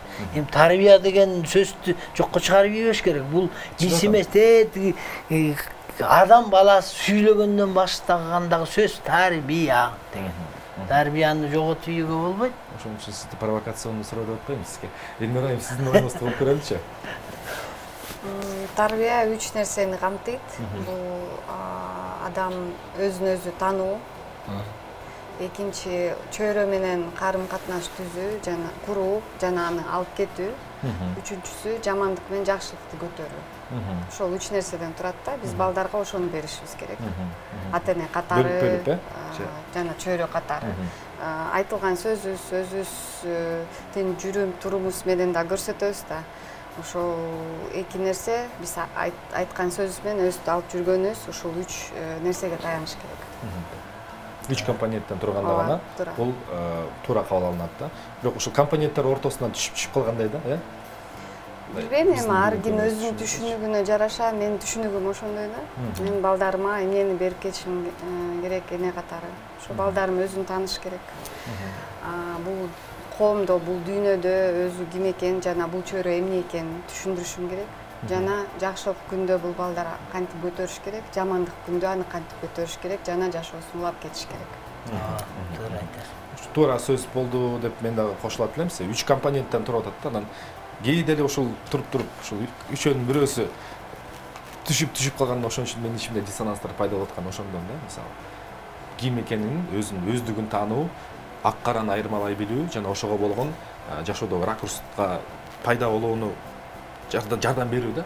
Биринчиден ошон үчүн айтпайм, багындыруу деп мага сезилет, себеп дегенде басындыруу бир гана ошондой жана ошондон калыптан чыкпоо деген эң негизгиси баланын башкача тарбияласаң ал багындыруу. Бирок негизи тааныштыруу дегенге алмаштырат элем. Анткени биз өзүбүздү бала чакта эстесек, биз бул дүйнөгө келип, дүйнө таанып аткан болобуз да. Мына бул эмне, бак, тоо деген эмне, бул таш деген эмне, ай деген эмне, күн, жылдыз, бул тууган ким, байланышы эмнеде, кандай сүйлөйм, эмне кылам, бүт эле таануу камтылат негизи. Чоң рахмат. Аздыр көптүр чоң бир материаларды камтып кеттик. Биздин студия өзү ошон үчүн жаралган деп ойлойм. Себеп дегенде көп, мисалы, YouTube'да айрым көрсөтүүлөр бар, алар миллиондоп просмотр алышат. Мен башында ошол жактан келгенде эмнеге биздики азыраак алат деп ишимде дагы бир эмелер кагылышуулар болчу да. Көрсө ошонусу туура окшойт. Себеп дегенде коомду алдыга иргилетип жылдырган адамдар эч качан көпчүлүктү түзбөйт экен. Бул жашоонун мыйзамы окшойт да. Ошондуктан ушул процессте түздөн-түз катышып бериңиздер менен сиз билим тармагында, сиз мына кино искусство тармагында жылдырып келатасыздар. Ыраазычылык билдирем. Прокаттар жакшы өтсүн. Мындан кийин дагы көп жакшы ойго камтылган кинолорду күтөбүз агайын. Ден соолук болуңуздар. Рахмат. Арманыңыздар кемебеңиздер. Бизде конокто акыркы көч кино тасмасын тартуулап, ошол көч тасмасы бүгүн бизде көч кайсы жакты көздөй уланып баратат, же токтоп калып атабы, же алдыны көздөй кетебиз, кандай маңыз менен кетебиз деген суроодо жооп берип Бакыт Мукул жана Элнура Осмоналиева болду. Биз эфирде уланталы. Алыстабаңыздар. Кечтин кезекчиси Эркин Нурбаев. Кайрадан куш келипсиздер дейли. Биздин эфир өз ишин жалгаштырып жаткан учуру. Буга чейин биз мына Манасчы Дөөлөт Сыдыков агабыз менен мактанып да кеттик, акыркы жаңылыктарды окуп кеттик. Андан кийин мына Элдор Осмоналиев, Бакыт Мукулагаев акыркы көч тасмасын тартуулап презентация кылып кетишти, айтып эмне жөнүндө экенин. Мунун бардыгы ушул биз эфирде жок кесибизде кандай Кыргызстан маалымат айдыгында, спорт, маданият тарамагында кандай сонун жаңылыктар болгонун биз кичине кое бербейдик. Ошонун артын толуктап, улам-улам жайкы жаңылыктарды жечкендиктерди силерге айтып берүүбүз. Кийинки спорт тармагы жана спорт тармагынан билесиздер 20-жылы пандемияга байланыштуу болбой алган Токио Олимпиадасы быйыл ишке ашты. Жана Олимпиаданын мына бир канча жыл мурун ошол мүмкүнчүлүгү өзгөчө болгон адамдар үчүн атайын спорт мелдештер уюштурулат. Аны Паралимпиада деп тааныйбыз. Ошол жактагы жаңылыктар боюнча бизде конокто пара дзюдо боюнча башкы машыктыруучу, улук машыктыруучу Канат Имиянов жана Токио 2020-жылкы жайкы Паралимпиаданын оюндарынын катышуучусу Хайыткон Хусан кызы конокто. Саламатсыздарбы? Кош келипсиздер. Паралимпиада оюндары кече жакын эле жыйынтыкталды. Канча болду келгениңиздерге? 3-4 күн болуп калды окшойт. 3-4 күн болду келгениңиздерге. Кандай эмоциялар менен келип отурасыңар? Кандай келип отурасыңар? Кандай өттү? Баары жакшыбы? Жайындабы? Канат агай, сөз сизде болсун. Эми жакшы өттү. Биз эми Олимпиадага баралы деп ошо 2 жыл болду. Ушу пара жүзө ачылганына ошо. 2 жылдан бери эмгектенип эскисине кайтты. Ошо биринчи жолу историяда биринчи Кыргызстан биринчи боюнча ошо кыз алды Олимпиада оюндарына жүзө боюнча. Ошо жакшы экен, барганыбыз жакшы болду. Эмки Лондонго готовиться этип атабыз. Чоң эми алып келдик. Мен үчүн өтө эми алып келдим да. Жыйынтыктар кандай болду Канат агай? Жыйынтыктар эми биз ойлогондой болбой калды эми. Ойлогондой болбой калдык. Мунун Хаяттын соперниги көзү көргөнүм экен, бою узун. Түшкөрүп калдык да.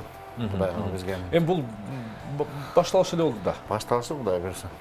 Биринчи эң негизгиси кадам ташталды да. Биз Хайыткон менен таанышалы, уруксат болсо, сиздин окуучуңуз болот, мындай.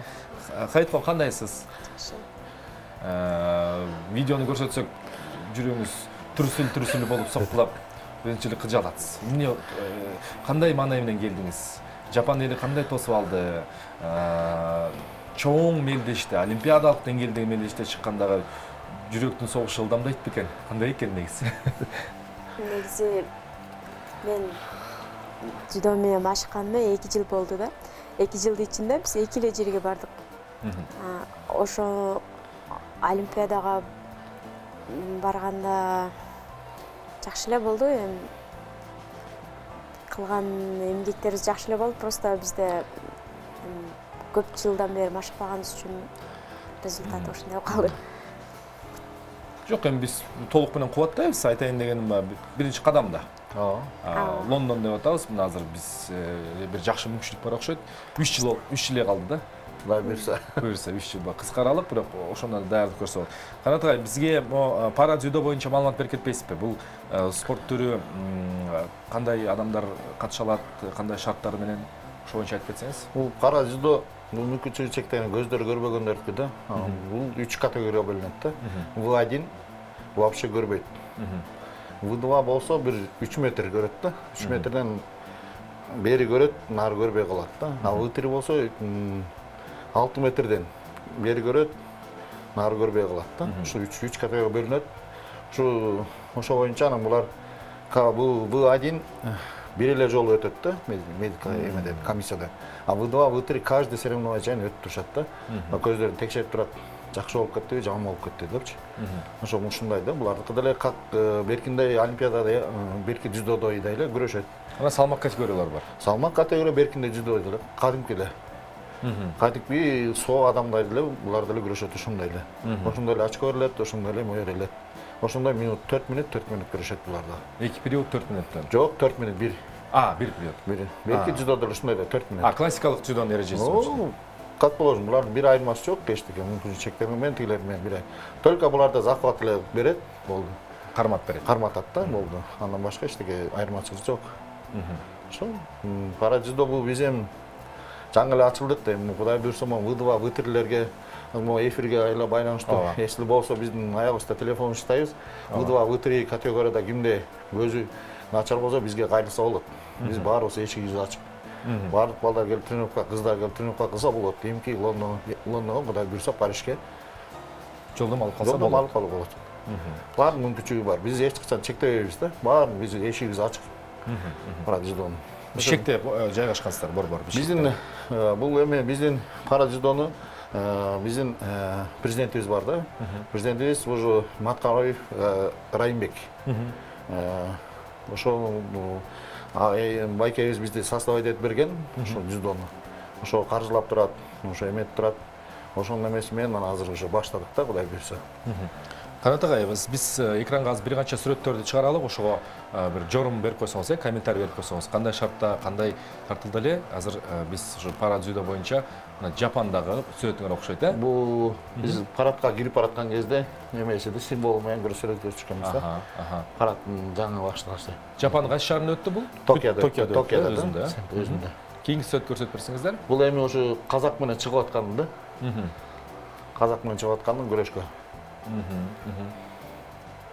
Бул экөө казак утканы да.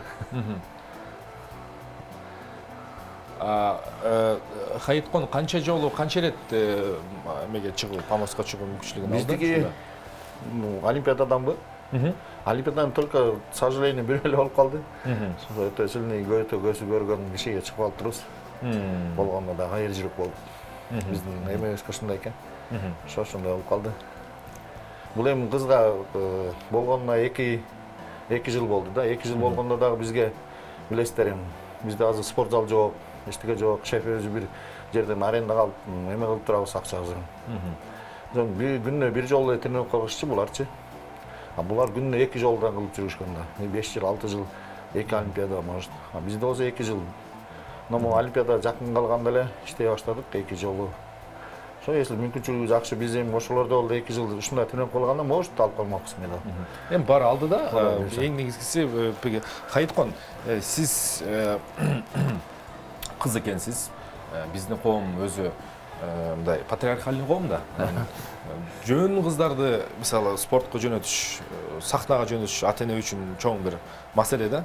Баарын эметип турабыз, чектеп турабыз. Сиздин таржымалыңыз кандай болду? Ким сизге эм берди дагы, дем берди? Ким жөнөттү сизге спортко? Ким колдоп берди ушул чечимиңизди? Хайыткон. Мен өзүм Оштон болом. Анан 2019 Бишкекке Көз Азиздер Федерациясыга окуганы келгенмин. Ал жерге келип окуп жүргөндө бул таяк менен өз алдынча басканды үйрөтүп, ошону окуп жүргөндө ал жакта Гүлнасчы, Жалдин дегендер дзюдого барасыңбы деп айтып калышты, спортко барчу балдар. Анан ошолор менен чогуу барып, анан бул жакта агай үйрөтүп, мага да жалп алып. Ошол ойдон тренировка кылып келдим. Сиздин чечимиңизди үйдөгүлөр кандай колдоп беришти? Үйдөгүлөр башында кичине каршы болушту, бирок үйдөгүлөр мага эч нерсени мындай запрет кылышпайт да. Өзүңө ишенсең кыла бер дейт да. Өзүңүзгө ишендиңиз, келдиңиз, катыштыңыз демек. Сиз менен ошол сиздин секцияңызда деличи Канат агай, канча бала, канча кыз машыгуулар жүргүзүп атышат? Азыр бизде 2 бала, 8 бала бар да. Бүт бар, көздөрү көрбөйт, жакшы даярданып атабыз. Жакында бизде алдыда чемпионат Азия бар, Кудай буйрса декабрда өтөт. Ошо даярданып атабыз, ошол жактан медаль алып келели деп. Буйрса. Сиз эми байкы өзүңүз дзюдочусузбу? Өзүңүз дзюдочусуз. Спорттук жолуңуз ошо менен өттү. Мындай кадимки адамдар менен дагы иштештиңиз. Бул жакта иштешкендин өзгөчөлүктөрү кандай болот? Ошондо мындай методика өзүңүз ойлоп таап атасызбы же ал кайсы бир жерде жазылганбы себеп дегенде башкартуучулардын да өздөрүнүн эмеси болот да, баягы жолдору болот да. Эми булар менен иштечү тигилерден көрөк буяк кичине эмерээк да, татаалыраак эми. Бирок эми иштешип атабыз, Кудайга шүгүр. Анан мен көбүнчөсү ушу мурунку эмелерди карап, булардын церемониялары бар да, гран-при, кимде кандай Россиядан алам, ошолордун тренировкаларын кандай кылдырат. Ошолордун методикаларын жакында эле бизге 2 жыл бизде тренер болуп кетти, двукратный олимпийский чемпион Масата. Ошо Масата мен 2 жыл, Жапония 2 жыл жүрдүм, досум болчу. Ошодо көп үйрөтүп турат. Инстаграмдан экөөбүз жазышып турабыз. Ошодо көп советтер берет да. Ошонун аркы методдорун, японский методдорду койдуланабыз, Кудай буйрса. жапондордун бир өзгөчөлүгү бар да, улут катарычы, жапондордун спорту да, мен айкидого катышкам. Бирок алар жана хомбу дөдзө деп центрден аябай көп жөнөтүп турушат да, бияка семинарлар, улам мындай өздөрүнүн улуттук спортун биринчиден олимпиадалык түргө киришиш өзү чоң иш. Анан аябай колдоп турушат да. Демек сизде дагы жапондор менен болсо дагы кичине бир байланыш бар. Кудай буйрса байланыш мунун ошо кетеринде угуп калды, жакшы эле эметели деп жүрдүк. Пандемия болуп калбады тилекке каршы. Ал деле японец деле тияктан сбор өткөрүп берейин деп сүйлөшүп атты. Сен балдар менен барып бесплатно кылып, ошака 1 ай 2 ай жат, сбор тренировка кылдыралы деп жакшы эле сүйлөшүп атканбыз. Ал бу жактан федерация менен чота кетип калды да Японияга. Ошо анан ойдон калдык, азыр деле сүйлөшүп атабыз, Кудай буйрса эми пандемия бүтүп калса, может Японияга барып дагы булар ошол жакты көрүп келет, үйрөнүп кичине. Ошо казактар менен да сүйлөшүп атабыз. Казак, өзбектер менен чогултуп бир церемония өткөрөлү Бишкекке деп. Пландар көп алдыда. Пландар көп. Просто баарын эле финансовый чечет да. Чоңдор көрүп атса, ошо кичине жардам берсе, жакшы. Бул спорт деле өнүктүрсөк болот биз деле. Биз деле медаль алып келсек болот. Өзүнүн жолуна түшүп атыр да. Өзүнө келет атам. Кудай буйрса акырын-акырында бир Москва бир жерден ураган жок да, Казакстан келет. Бул кызыбыз деле эмкиде Кудай буйрса берет. Кудайдан берген баарычы. Мен ошо Хайыткон Хусан кызынын бир мындай модель катары көрсөткүм келет да, модель дегеним ушу бир мисал катары. Хайыткон өзү Оштон болот экен, сиз айтып атасыз. Шаарга көз айыздер коомуна катышып, билим алганы келиптир. Анан өзүңүздү издеп, анан спортко да келип атасыз. Андан башка кандай иштер менен алек болуп атасыз? Спорт күнүгө бир күндө тренировка болсо дагы, мисалы окуш керек, билим алыш керек. Мен өзү окат жүрүш керек дегендей. Ошто интернатты бүткөнмүн, көз айыздардын интернатын бүткөнмүн, ал жакты бүткөндөн кийин Ошкуда окуунда бүткөнмүн, филологмун чет тилдер боюнча. Анан бул жакка Бишкекке биз өз алдынча басканды, өз алдынча жашаганды үйрөтөт. Ошол организацияга ишке окуганы келгенмин. Анан ал жакта окуп жүрүп, ал жерде окуудан кийин не кылышты билбей, анан ал элдин бардыгы залга барса балдар, ошолор менен кошо мен дагы барганмын, мага да жагып калган ал. Анан азыр ошол Көз айыздар федерациясында өзүм деле иштейм. Мугалим болуп иштейм. Көп тармактуу экен да. Бүт баарына жетишет экенсиз.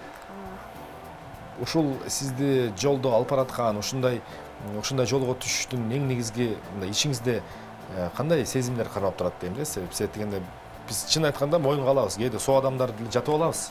Чындапчы. Жөн эле жатып алабыз да. Бир күндөп айлап деле жатып алабыз. Сөзүн ачык. Анан ушундай кыздарды, балдарды көргөндө мен дагы ичимен жаман болот атышам да. Өзүмөчү. Эмнеге бизде бардык мүмкүнчүлүктөр туруп, ушуну колдоно албайбыз дейбиз дагы. Анан Хайыткон сизге ошо эмне мотив кыймылдаткычыңыз? Эмне кыймылдатат сизди? Жашоо болгон сүйүү. Биринчиден мен ата-энеме ыраазычылыгымды билдирем. Эмне дегенде мен эмне кылсам дагы ата-энем мени поддержка кылат да. Эч качан мени ата-энем кой дебейт. Окуйм десем окутат. Ата-энеме биринчиден ыраазычылыгымды билдирем. Андан кийин бул жака келгенде эң көп жардамды мага Гүлназ челер берди да. Көп мотивация ошолор берди. Алар кайсы коомдун өкүлдөрү, ошо айтып койсоңуз? Гүлназ че болсо ошо Көз айыздар федерациясынын директору, Жалалдин болсо анын помощниги. Демек, ынтымак күчтүү экен, иш арасында. Жакшы, мен да жүрөм. Сиз да аралашып калдыңыз. Бир турган болуп калдык баарыбыз эле. Мен эле көз көрбөгөндөй эле жүрөм, отуруп эле. Банкетте эле барам. Канат ага, кандайдан байланышып калдык мындай бул кызды колго алдыңыз? Дагы бир канча балдар бар, Ушу жактын федерациянын кыздар, балдары, ушу жактын окутуучулары. Анан дзюдого алып кетип калдыңыз балдарды. Өздөрү келип атышат азыр. Эми булардын кандай? Ушунчалык көз көрбөгөн, ушундай менин балдар бар, эми соо деле балдарыбыз бар бизде күрөшкөн. Ошолорго мотивация кылып, постоянно көрүп атасың, мындан Ибраим деген бала бар, мисалы, семья болот да, бир баласы бар. Аялы бар. Ал тренировка барат, биякта да иштейт. Баарына жетишет. Силер эмне жетише албайсыңар? Ал 2 мал тренировка барат. Үй бүлөсүн багат ошо. Үй бүлөсүн багат. Ушундай балдар көп да буларда. Эми булардан эмне керген деп соолорго айтам мына. Ерте чыдап калган спортты. Аны мотивация. Өздөрүнө дагы. Өздөрүнө му? Кадимкиде чемпион болом деп жүрүшөт, мына баарынын мечтасы ушу.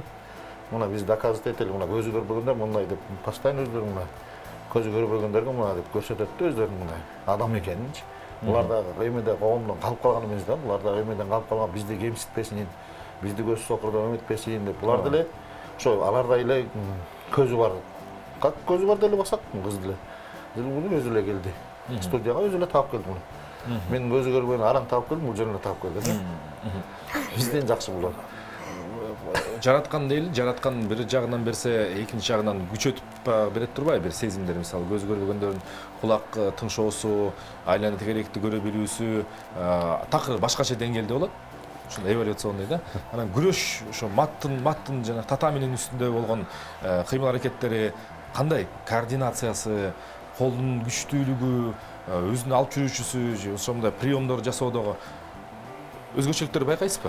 Өзгөчөлүктөр булар азыр биринчи күрөшүп атканда биринчи кыбырок эмелерди баштаганда кичине биздин эме айткандай спорт боюнча мандраж кармашат да кичине. Коркушуу сезим болот да. Бул корку сезимди кетиребиз, асыстан жыгылат, бир жери ооруйт. Мына азыр булар кадимки эле спортсмендер деле татаминде жүрөт. Кадимки деле күрөшөт. Булар беркилерде эме жок да, кадимки. Булар скалиянизация, скалиянный прием жасашат. Как положено эле. Мындай адамдар деле кыймылдайт кадимкидей эле. Булар чувствосы жакшы да. Булар чувствосы менен кадимкидей эле. Бир эмени көрсөтүп койсоңуз, ошондо экинчи жолу кылат да. Биз көзү көрбөгөндөргө 5-6 жол көрсөтсөң, буларга бир көрсөтсөң, бир алды бүттү. Экинчи жолу кайталабайсың да. Булар бир айткан нерсени кылышат да. Тренировкада 7-де турабыз да, 7-де туруп келет баары. Эртең менен 7. Эртең менен 7-де. Кескесте мен уктап калып 1,5 саат кечип барам. Берки менин дагы тренерибиз бар. Алып калат да. Мен булар обязательно барышат. Как положено. Тренировка 7-де барышат. Эме да, айткан сөздөрүн кылышат баары. Баары бүт эме, пунктуальный да. Тартиптүү баары жакшы. Кудай билсең ушу тартип менен жакшы болот, кудай билсин. Ушундай эле кармашса. Агайдын тилин укса эле болду. Калганы бар болот. Агайдын тилинде эле угасыңар да. Ооба.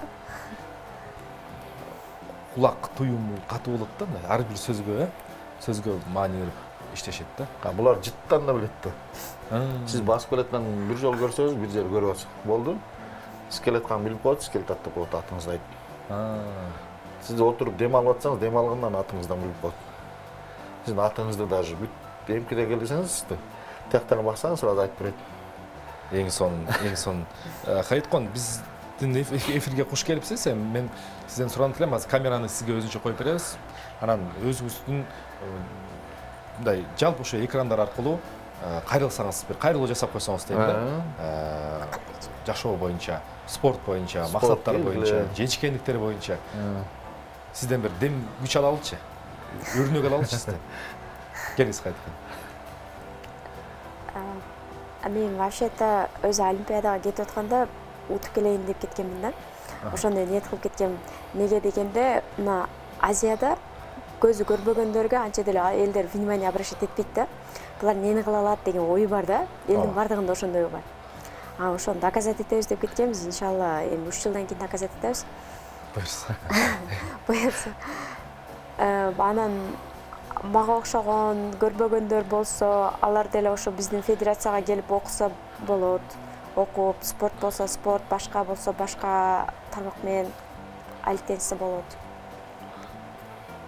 Буюрса, Парижге даярдык күчтүү болот.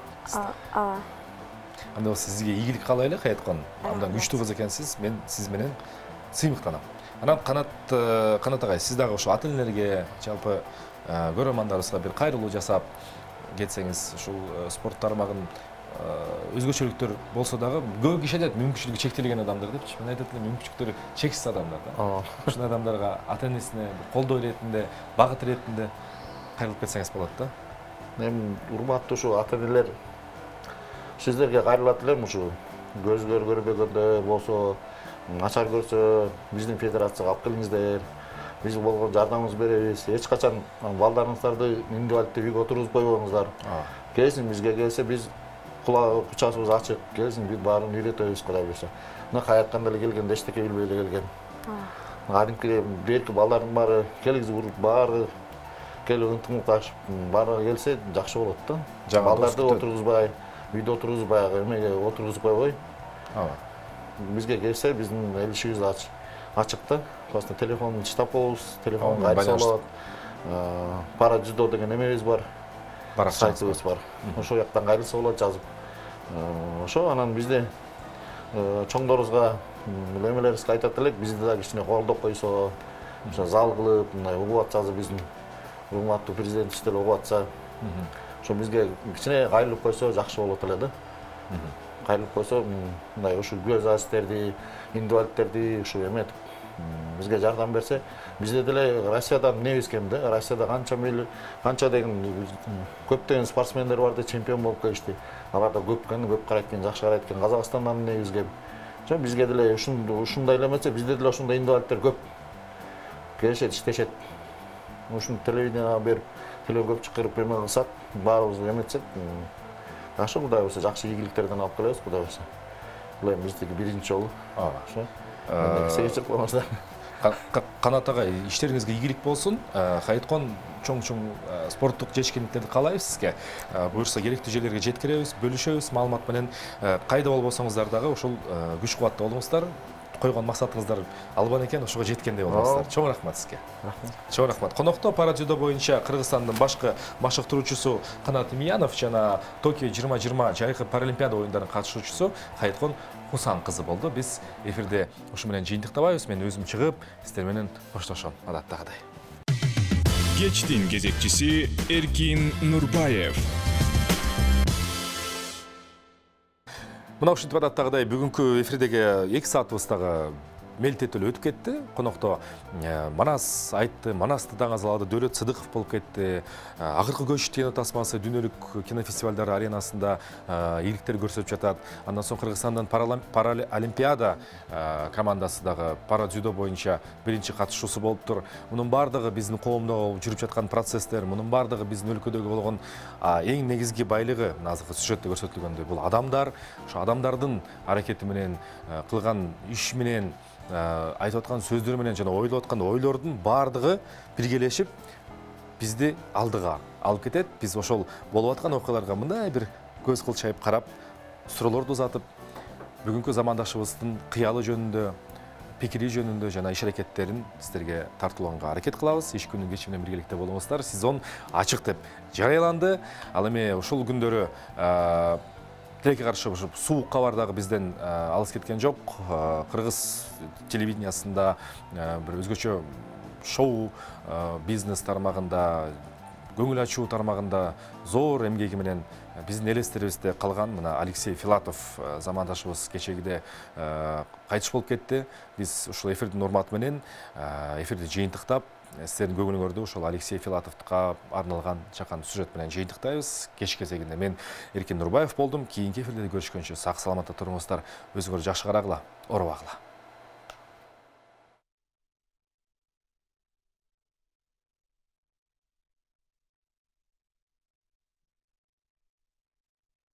Бир катар телеканалдарда көңүл ачуучу программаларды алып барып жүргөн Алексей Филатов ооруканада көз жумду. Бул тууралуу Асөл Молдокматова Твиттердеги баракчасына жазып чыкты. Маалыматка караганда, шоумен бир нече күн мурун өпкөсү кагынып, ооруканага жаткырылган. Абалы оор экени, атайын аппарат аркылуу дем алып жатканы кабарланган. Алексей Филатов коомдук телерадио корпорациясындагы кыргыз, орус тилдеринде обого чыккан хит-парад программасынын алып баруучусу катары таанылган. Башка көңүл ачуучу программаларды, түрдүү оюн-зоок иш-чараларын уюштуруп жүргөн.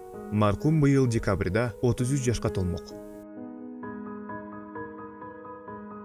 Менден көп сурап калышат. Сизди жумуш кылганга эмне түртөт? Мотивацияны каяктан аласыз деп. Менин мотивациям мага ишенбеген адамдардан келет. Бир жолу мен газета редакциясында иштеп жүргөндө, бирөө мага айтып калды.